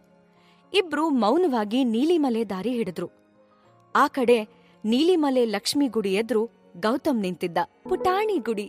ನೀಲಿಮಲೆ ಹತ್ತಕ್ಕೆ ಅಲ್ಲೇ ಸಪೂರ ಕಾಲ್ದಾರಿ. ಗೌತಮ್ ಅಲ್ಲೇ ನಿಂತ. ಚೌಕಾಕಾರದ ಆ ಗುಡಿ ಬಹಳ ಹಳೇ ಕಾಲದ್ದು. ಕಲ್ಲಿನ ಮಂಟಪದ ಹಾಗಿದ್ದ ಗುಡಿ ಪಾಚಿಗಟ್ಟಿ ಚಂದ ಕಾಣಿಸ್ತಿತ್ತು. ಇಬ್ನಿ ಬೀಳೋ ಟೈಮ್ನಲ್ಲಿ ಇದ್ ಮೋಸ್ಟ್ಲಿ ಇನ್ನೂ ಚಂದ ಕಾಣಿಸ್ಬಹುದೇನೋ. ಗುಡಿ ಮೇಲೆಲ್ಲ ಒಂದಿಷ್ಟು ಹುಲ್ಲು, ಕಳೆ ಗಿಡ ಬೆಳ್ಕೊಂಡಿತ್ತು. ಈ ಗುಡಿ ಬ್ಯೂಟಿ ಏನಪ್ಪಾ ಅಂದ್ರೆ ಬಹಳ ಜನ ಬಂದ್ ಹೋಗೋ ಸಿಟಿ ಒಳಗಿರೋ ದೇವಸ್ಥಾನದ ಹಾಗಲ್ಲ ಇದು. ಇಲ್ಲಿ ನಿತ್ಯ ಪೂಜೆ ನಡೆಯಲ್ಲ ಅಂತ ನೋಡಿದ್ರೇನೆ ಗೊತ್ತಾಗ್ತಿತ್ತು. ಆದ್ರೂ ಯಾರ್ಯಾರೋ ಬಂದು ಕೈ ಮುಗ್ದು ಕಾಯಿ ಒಡ್ದು ಹೋಗಿರೋದ್ ಗೊತ್ತಾಗ್ತಿತ್ತು. ತಲೆ ಬಗ್ಸಿ ಒಳಗ್ ಹೋದ್ರೆ ಅಲ್ಲೊಂದು ಕಲ್ಲಿನ ಲಕ್ಷ್ಮಿ ವಿಗ್ರಹ ಇತ್ತು. ಯಾರೋ ಬಂದು ದಿನ ಹೂ ಇಡ್ತಾರೆ ಅಂತಾನೂ ನೋಡಿದ್ರೆ ಅರ್ಥ ಆಗ್ತಿತ್ತು. ಅಂದ್ರೆ ಸುತ್ತಮುತ್ತಲವ್ರು ಮಾತ್ರ ಬರೋ ಲೋಕಲ್ ಗುಡಿ ಇದು ಅಂತ ಅಂದ್ಕೊಂಡ ಗೌತಮ್. ತಲೆ ಬಗ್ಸಿ ಒಳಗೆ ಕಾಲಿಟ್ಟಾಗಿತ್ತು. ಅಲ್ಲಿಂದ್ಲೇ ಒಂದ್ ನಮಸ್ಕಾರ ಮಾಡ್ದ. ಲಕ್ಷ್ಮೀದೇವಿ, ನಿನ್ನೂರ್ ಲಕ್ಷ್ಮಿ ಮೇಲೆ ನಂಗೆ ಲವ್ ಅಟ್ ಫಸ್ಟ್ ಸೈಟ್ ಅಂತಾರಲ್ಲ, ಅದೇ ಆಗ್ಬಿಟ್ಟಿದೆ ತಾಯಿ. ಇದ್ವರ್ಗೆ ಇಷ್ಟ್ ಬೇಗ ಯಾರ್ಗೂ ಬಿದ್ದೋನೇ ಅಲ್ಲ. ಈ ಸಲ ಯಾಕೋ ಏನೋ ಸ್ಟ್ರಾಂಗ್ ಫೀಲಿಂಗ್. ಸ್ವಲ್ಪ ಅರ್ಥ ಮಾಡ್ಕೊಂಡ್ ನನ್ ಮೇಲೆ ನಿನ್ ದಯೆ ತೋರ್ಸು ಅಂತ ನಕ್ಕೊಂಡು ಕೈ ಮುಗ್ದ. ಜಸ್ಟ್ ಕೆಳಗಿಳದ್ನಷ್ಟೆ. ಗುಡಿಯೊಳಗಿರೋ ಲಕ್ಷ್ಮಿ ಇಷ್ಟು ಫಾಸ್ಟ್ ವರ ಕೊಡ್ತಾಳೆ ಅನ್ಕೊಂಡೇ ಇರ್ಲಿಲ್ಲ. ಮೆಟ್ಲಿಳಿದ ಗೌತಮ್ ಮುಂದೆ ಸಾಕ್ಷಾತ್ ಶ್ರೀಲಕ್ಷ್ಮಿ, ಅದೇ ದೊಡ್ಮನೆ ಶ್ರೀಲಕ್ಷ್ಮಿ ನಿಂತಿದ್ಲು. ಜೊತೆಗೆ ಇನ್ನೊಬ್ಳು. ಗೌತಮ್ಗೆ ಫುಲ್ ಕನ್ಫ್ಯೂಸ್ ಆಯ್ತು. ಅರೆ, ಈಗಷ್ಟೇ ನಾನು ಈ ಗುಡಿ ದೇವ್ರಿಗೆ ಕೈ ಮುಗ್ದು ನನ್ ಮೇಲ್ ದಯೆ ತೋರ್ಸು ಅಂತ ಬೇಡ್ಕೊಂಡ್ನಷ್ಟೆ. ನಾ ಹೇಳಿದ್ದು ಬರೀ ಶ್ರೀಲಕ್ಷ್ಮಿ ಬಗ್ಗೆ ಮಾತ್ರ. ಆದ್ರೆ ಇಲ್ ನೋಡಿದ್ರೆ ಇಬ್ರಿಬ್ರು ಅಂತ ಶಾಕ್ ಆಗಿ ತುಂಟ ನಗು ನಕ್ಕ. ದೇವಿ ಮೂರ್ತಿ ಕಡೆ ನೋಡ್ತಾ, ಅರೆ ಏನ್ ತಾಯಿ ನಿನ್ ಲೀಲೆ, ಒಂದಕ್ಕೆ ಒಂದು ಫ್ರೀ ಕೊಟ್ಬಿಟ್ಟಿಯಲ್ಲ ಅಂದ. ಅಷ್ಟ್ರಲ್ಲಿ ಶ್ರೀಲಕ್ಷ್ಮಿನೂ ಜಾಹ್ನವಿನೂ ಹತ್ರ ಬಂದಾಗಿತ್ತು. ತುಂಬಾ ಹತ್ರ. ಇಷ್ಟ್ ಹೊತ್ತು ಮುಖ ಸಣ್ಣಗ್ ಮಾಡಿ ಬೇಜಾರಲ್ಲಿದ್ದ ಶ್ರೀಲಕ್ಷ್ಮಿ ಈಗ ತಲೆ ಎತ್ತಿದ್ಲು. ನೋಡಿದ್ರೆ ಎದ್ರು ಗೌತಮ್. ಒಂದ್ ಕ್ಷಣ ಶಾಕ್. ಅರೆ, ಇವ್ರಿಲ್ ಏನ್ ಮಾಡ್ತಿದ್ದಾರೆ? ಆಗ್ಲೇ ಹೋಗಿದ್ರಲ್ಲ ಅಂತನ್ಸಿ ಸುತ್ತಮುತ್ತ ತಿರುಗ್ ನೋಡಿದ್ಲು.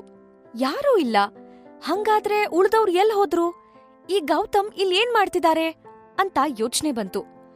ನೀವು ಅದು ಇಲ್ ಹೆಂಗೆ ಅಂದ್ಲು ಶ್ರೀಲಕ್ಷ್ಮಿ. ಶ್ರೀಲಕ್ಷ್ಮಿ ಎದ್ರಿಗ್ ಸಿಕ್ಕ ಗೌತಮ್ ಜೊತೆ ಮಾತಾಡಿದ್ ನೋಡಿ ಜಾಹ್ನವಿಗೆ ಆಶ್ಚರ್ಯ.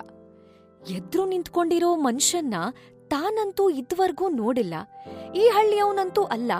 ಟೀ ಶರ್ಟು ಜೀನ್ಸು ಹಾಕೊಂಡು ಹಣೆಗ್ ಬರೋ ಸಿಲ್ಕಿ ಕೂದ್ಲನ್ನ ಹಂಗೆ ಸ್ಟೈಲ್ ಆಗಿ ಹಿಂದಕ್ ಮಾಡಿ ಒಳ್ಳೆ ಹೀರೋ ತರ ಕಾಣ್ತಾನೆ.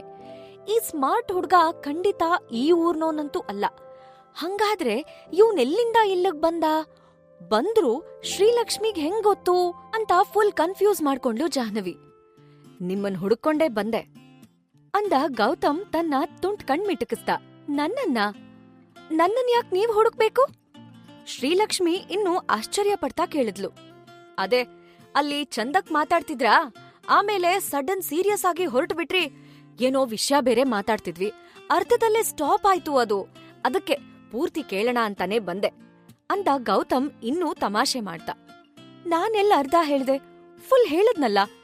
ಏನ್ ವಿಷಯ ಮಾತಾಡ್ತಿದ್ವಿ ಅನ್ನೋದು ಕೂಡ ನಂಗ್ ಮರ್ತು ಹೋಗಿದೆ ಅಂದ್ಲು ಶ್ರೀಲಕ್ಷ್ಮಿ.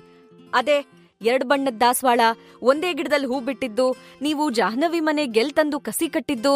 ಅಲ್ಲೇ ಇದ್ದ ಜಾಹ್ನವಿ ಹೌಹಾರಿದ್ಲು. ಅರೆ, ಇವ ಯಾರಂತಾನೆ ಗೊತ್ತಿಲ್ಲ, ಇವ್ನ್ ನೋಡಿದ್ರೆ ನನ್ ಹೆಸರು ಬೇರೆ ಹೇಳ್ತಾನೆ ಅಂತ ಇನ್ನೂ ಗಾಬ್ರಿಲ್ ನೋಡಿ ಶ್ರೀಲಕ್ಷ್ಮಿನ ಜಗ್ಗಿದ್ಲು. ಯಾರೇ ಇವನು, ನನ್ ಹೆಸರು ಬೇರೆ ಹೇಳ್ತಾನೆ, ನಂಗ್ ಯಾರು ಅಂತಾನೆ ಗೊತ್ತಿಲ್ಲ ಅಂದ್ಲು ಜಾಹ್ನವಿ. ಶ್ರೀಲಕ್ಷ್ಮಿ ಜಾಹ್ನವಿಗೆ ಉತ್ತರ ಹೇಳೋ ಮೊದ್ಲೇ ಗೌತಮ್ ಜಾಹ್ನವಿ ಕಡೆ ತಿರುಗಿ, ನೋಡಿ, ಇವ್ರು ಆಗ ಅಲ್ಲಿ ಕಸಿ ಕಟ್ಟೋ ಕ್ಲಾಸ್ ತಗೋತೀನಿ ಅಂತ ಹೇಳಿ ಯಾಮಾರ್ಸ್ಬಿಟ್ರು. ಆಮೇಲೆ ನನ್ ಕಡೆ ತಿರ್ಗೂ ನೋಡ್ಲಿಲ್ಲ. ಟೀಚರ್ ಕೋಪ ಮಾಡ್ಕೊಂಡ್ರೆ ಶಿಷ್ಯಂದ್ರು ಏನ್ ಮಾಡ್ಬೇಕು ಹೇಳಿ? ಅದಕ್ಕೆ ಹುಡ್ಕೊಂಡ್ ಬಂದೆ ಅಲ್ವಾ ಶ್ರೀಲಕ್ಷ್ಮಿ ಅವರೇ ಅಂದ. ಜಾಹ್ನವಿಗೆ ಒಂದೂ ಅರ್ಥ ಆಗ್ಲಿಲ್ಲ. ಇವ್ರು ಏನ್ ಹೇಳ್ತಿದ್ದಾರೆ, ಈ ಹುಡ್ಗ ಯಾರು, ಇಲ್ ಸಿಕ್ಕಿ ಹೀಗ್ಯಾಕ್ ತಲೆ ತಿಂತಿದಾನೆ ಅಂತಾನೂ ಗೊತ್ತಾಗ್ಲಿಲ್ಲ. ಮೊದ್ಲೇ ದುಃಖದಲ್ಲಿದ್ದ ಶ್ರೀಲಕ್ಷ್ಮಿಗೆ ಗೌತಮ್ನ ಈ ತುಂಟಾಟ ಸ್ವಲ್ಪನೂ ಇಷ್ಟ ಆಗ್ಲಿಲ್ಲ. ಅವಳು ಅವನ್ ಕಡೆ ನೋಡಿ, ನಿಮ್ ಅಣ್ಣ ನನ್ ತಂಗಿ ಸಂಬಂಧ ಬೇಡ ಅಂದಿದ್ದಾರೆ. ನೀವು ಕೂಡ ಅವ್ರ ಜೊತೆಗ್ ಹೊರಟಿದ್ರಿ. ನನ್ನಿಂದಾದ ತಪ್ಪಿಗೆ ನಾನ್ ಶಿಕ್ಷೆ ಅನುಭವಿಸ್ತಿದ್ದೀನಿ. ಈಗ ನೀವ್ ಕೂಡ ಸೇರ್ಕೊಂಡು ಹಿಂಗ್ ಮಾಡಿದ್ರೆ ನಿಜವಾಗ್ಲೂ ನನ್ ಮೂಡ್ ಇನ್ನೂ ಹಾಳಾಗತ್ತೆ ಅಂದ್ಲು. ಓಹೋ, ಈ ಹುಡ್ಗ ಸಹಜಾನ್ ನೋಡಕ್ ಬಂದ್ ಹುಡ್ಗನ್ ತಮ್ಮ ಅನ್ನೋದು ಈಗ ಜಾಹ್ನವಿಗೆ ಅರ್ಥ ಆಯ್ತು. ಗೌತಮ್ ಈಗ ತಮಾಷೆ ಮೂಡಿಂದ ಹೊರಗ್ ಬರಕ್ಕೆ ಟ್ರೈ ಮಾಡ್ದ, ಆದ್ರೆ ಆಗ್ತಾನೆ ಇರ್ಲಿಲ್ಲ. ಆಕ್ಚುಲಿ ಅವ ಕಾರಿಂದ ಇಳಿದು ಯಾರ ಹತ್ರನೋ ಡ್ರಾಪ್ ಕೇಳಿ ಟಾಸ್ ಹಾಕಿ ಈ ನೀಲಿ ಮಲೆಗ್ ಬಂದು ದೇವ್ರ ಮುಂದೆ ತಮಾಷೆಯಾಗಿ ಕೈ ಮುಗ್ದು ಬೇಡ್ಕೊಂಡಾಗ್ಲೇ ಕರೆಕ್ಟ್ ಆಗಿ ಶ್ರೀಲಕ್ಷ್ಮಿ ಎದುರು ಬಂದ್ ನಿಂತಿದ್ದು ಅವನ್ಗೆ ಸಖತ್ ಮಜಾ ಕೊಟ್ಟಿತ್ತು. ವರ ಕೊಡು ತಾಯಿ ಅಂತ ಬೇಡ್ಕೊಂಡಾಗ ತಾಯಿ ನಿಜವಾಗ್ಲೂ ಅವನ್ಗೆ ಬೇಕಾದ ವಧುನೇ ಎದುರು ತಂದ್ ನಿಲ್ಸಿದ್ದು ಭರ್ಜರಿ ಖುಷಿ ಕೊಟ್ಟಿತ್ತು. ಹಾಗಾಗಿ ಅವನಿಗೆ ಅವನ್ ಖುಷಿ ಕಂಟ್ರೋಲ್ ಮಾಡ್ಕೊಂಡು ಸೀರಿಯಸ್ ಮೂಡಲ್ಲಿರೋ ಶ್ರೀಲಕ್ಷ್ಮಿ ಎದುರು ಸೀರಿಯಸ್ ಆಗಿ ಮಾತಾಡೋಕೆ ತುಂಬಾ ಕಷ್ಟ ಆಗ್ತಿತ್ತು. ಆದ್ರೂ ಪರಿಸ್ಥಿತಿ ಬಗ್ಗೆ ಅವನಿಗೆ ಸ್ವಲ್ಪ ಅಂದಾಜಿತ್ತು. ಶ್ರೀಲಕ್ಷ್ಮಿ ಹಿಂಗ್ ಮುಖ ಬಾಡಿಸ್ಕೊಂಡು ಫ್ರೆಂಡ್ ಜೊತೆ ಈ ಗುಡಿ ಹತ್ರ ಯಾಕ್ ಬಂದಿರ್ಬಹುದು ಅನ್ನೋದ್ ಕೂಡ ಅವನಿಗೆ ಅಲ್ಪ ಸ್ವಲ್ಪ ತಲೆಗ್ ಹೋಗಿತ್ತು. ಸೊ ಕಂಟ್ರೋಲ್ ಮಾಡ್ಕೊಂಡು ಶ್ರೀಲಕ್ಷ್ಮಿನ ನೋಡ್ ಹೇಳ್ದ, ಕಾಲ್ ಎಳಿಯೋದು ನನ್ ಹುಟ್ಟುಗುಣ ರೀ, ಅದ್ ಮಾತ್ರ ಬೆಟ್ಟ ಹತ್ತಿದ್ರೂ ಹೋಗಲ್ಲ ಅಂತ ದೊಡ್ಡೋರೇ ಹೇಳಿದಾರ್ ನೋಡಿ. ಇನ್ನ ಈ ಸಣ್ಣ ಮನ್ಷಂದೇನ್ ಲೆಕ್ಕ, ಸ್ವಲ್ಪ ಅಡ್ಜಸ್ಟ್ ಮಾಡ್ಕೊಂಡು ಹೊಟ್ಟೆಗಾಕೊಳ್ಳಿ. ಏನ್ ಗೊತ್ತಾ, ಆಕ್ಚುಲಿ ನೀವೇ ಸಿಕ್ಬಿಡ್ಲಿ ಅಂತ ಇದೇ ದೇವಿ ಮುಂದೆ ಕೈ ಮುಗಿದ್ ನಿಂತೆ, ನೀವೇ ಬಂದ್ಬಿಡೋದಾ? ಮಹಿಮೆ ನೋಡಿ ದೇವಿದು. ಅದಕ್ಕೆ ಸಾಕತ್ ಖುಷಿಯಾಗಿ ಸ್ವಲ್ಪ ಹೆಚ್ಚೆ ಕಾಲೆಳ್ದೆ, ಕ್ಷಮ್ಸ್ಬಿಡಿ ಅಂದ ಗೌತಮ್.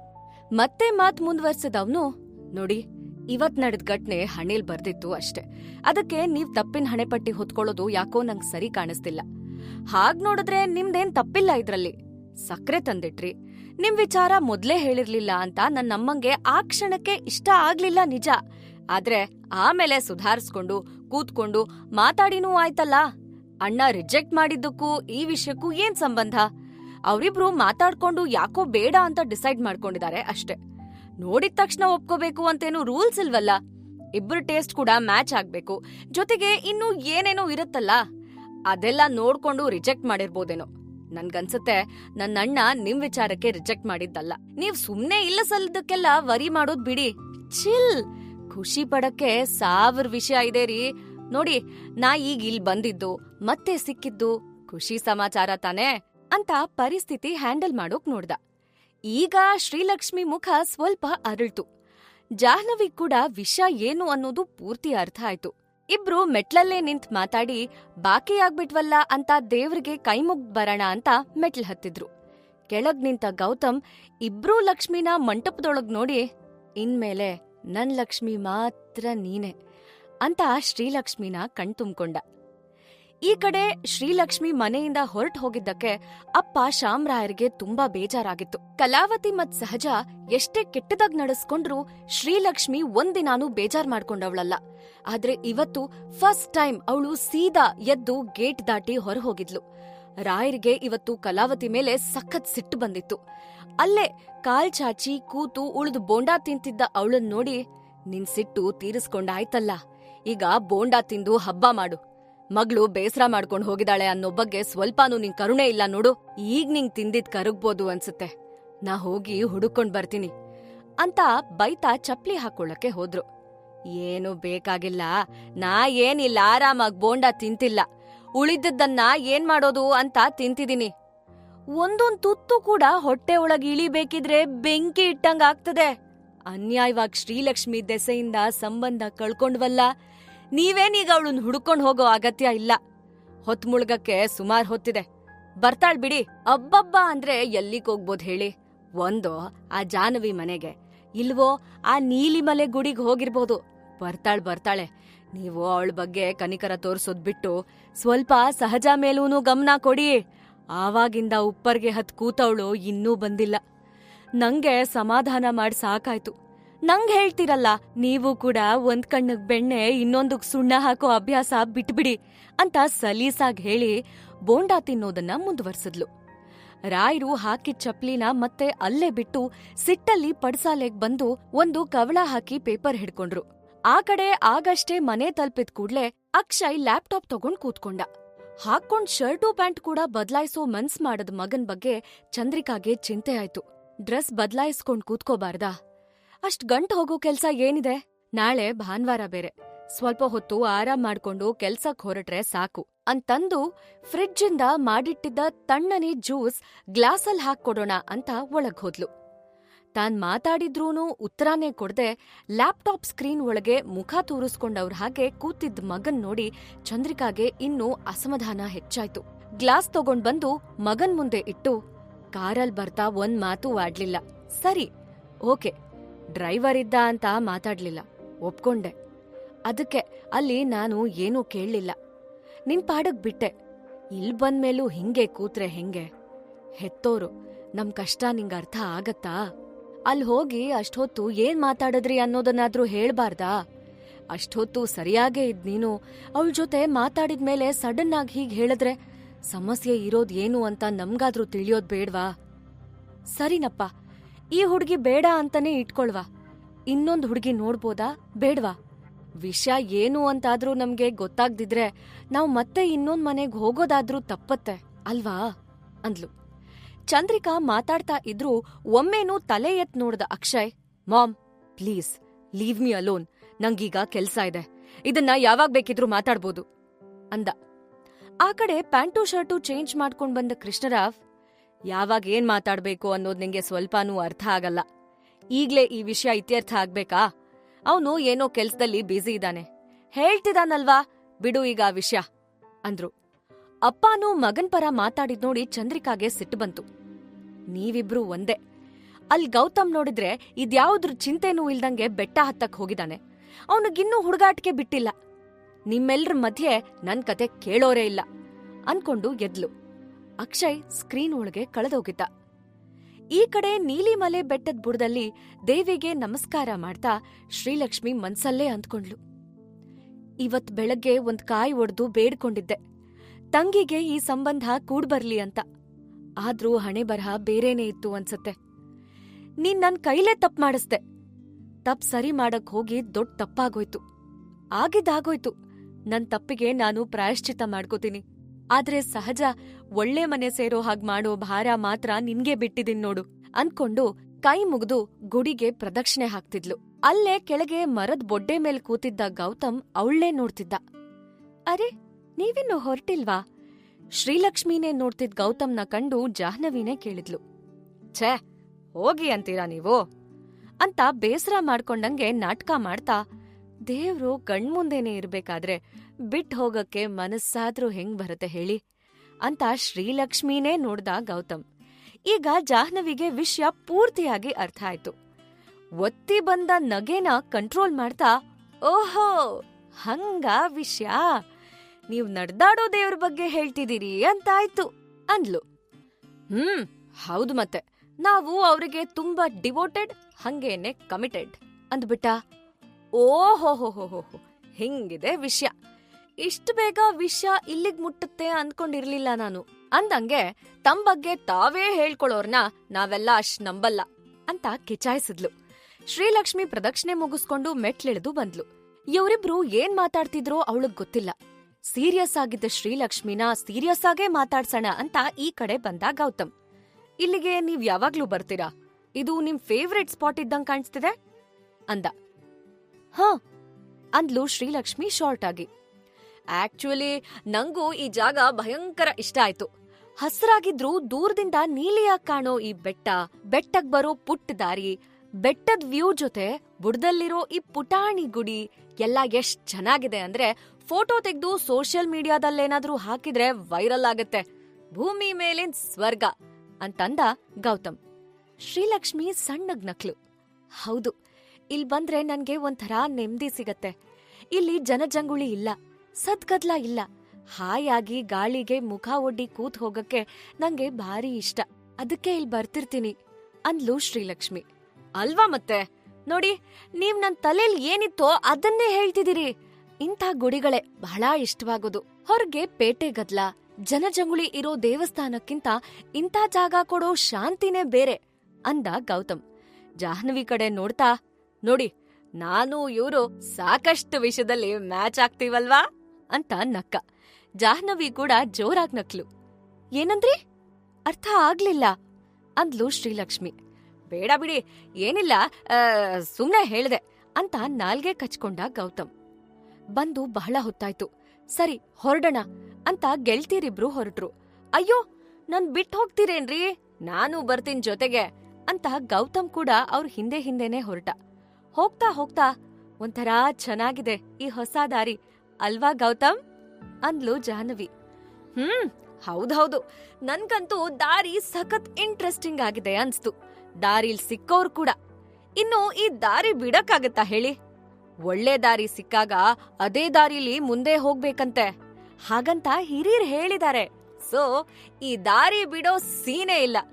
ಇನ್ನ ನಮ್ದು ಶ್ರೀಲಕ್ಷ್ಮಿದು ದಾರಿ ಒಂದೇ ಅಂತ ಈ ನೀಲಿಮಲೆ ಗುಡಿ ಲಕ್ಷ್ಮಿನೇ ಆಶೀರ್ವಾದ ಮಾಡಾಗಿದೆ ಅಂದ ಗೌತಮ್. ಏನು? ನಂದು ನಿಮ್ದು ದಾರಿ ಒಂದೇನಾ? ಅಂದ್ರೆ ನೀವಿರೋದಲ್ಲಿ, ನಾನಿರೋದಿಲ್ಲಿ. ಅರ್ಥ ಆಗದೆ ಶ್ರೀಲಕ್ಷ್ಮಿ ಅಂದ್ಲು. ಈಗ ದೂರ ಇದ್ರೇನಂತೆ, ದಾರಿ ಒಂದೇ ಅಂದೆ ಅಂದ ಗೌತಮ್. ಅಂದ್ರೆ ಮತ್ತೆ ಪ್ರಶ್ನೆ ಮಾಡಿದ್ಲು ಶ್ರೀಲಕ್ಷ್ಮಿ. ನಾಳೆ ನಮ್ ಮದ್ವೆ ಆಗತ್ತಲ್ಲ, ನೀವು ಸಪ್ತಪದಿ ತುಳಿತಾ ನನ್ ಹಿಂದೆನೆ ಬರ್ತೀರಿ. ಆಗ ನಮ್ಮಿಬ್ಬರ ದಾರಿ ಒಂದೇ ತಾನೆ ಅಂತ ಗೌತಮ್. ಸಡನ್ ಆಗಿ ಗೌತಮ್ ಹೀಗಂದಿದ್ ನೋಡಿ ಶ್ರೀಲಕ್ಷ್ಮಿಗೆ ಶಾಕ್ ಆಯ್ತು. ಈ ರೀತಿಯ ಕಥೆಗಳನ್ನು ಕೇಳಲು ಈಗಲೇ ಪಾಕೆಟ್ ಎಫ್ಎಂ ಆಪ್ ಡೌನ್ಲೋಡ್ ಮಾಡಿ. ಆಪ್ ಡೌನ್ಲೋಡ್ ಮಾಡಲು ಲಿಂಕ್ ಅನ್ನು ಡಿಸ್ಕ್ರಿಪ್ಷನ್ ಅಲ್ಲಿ ನೀಡಲಾಗಿದೆ.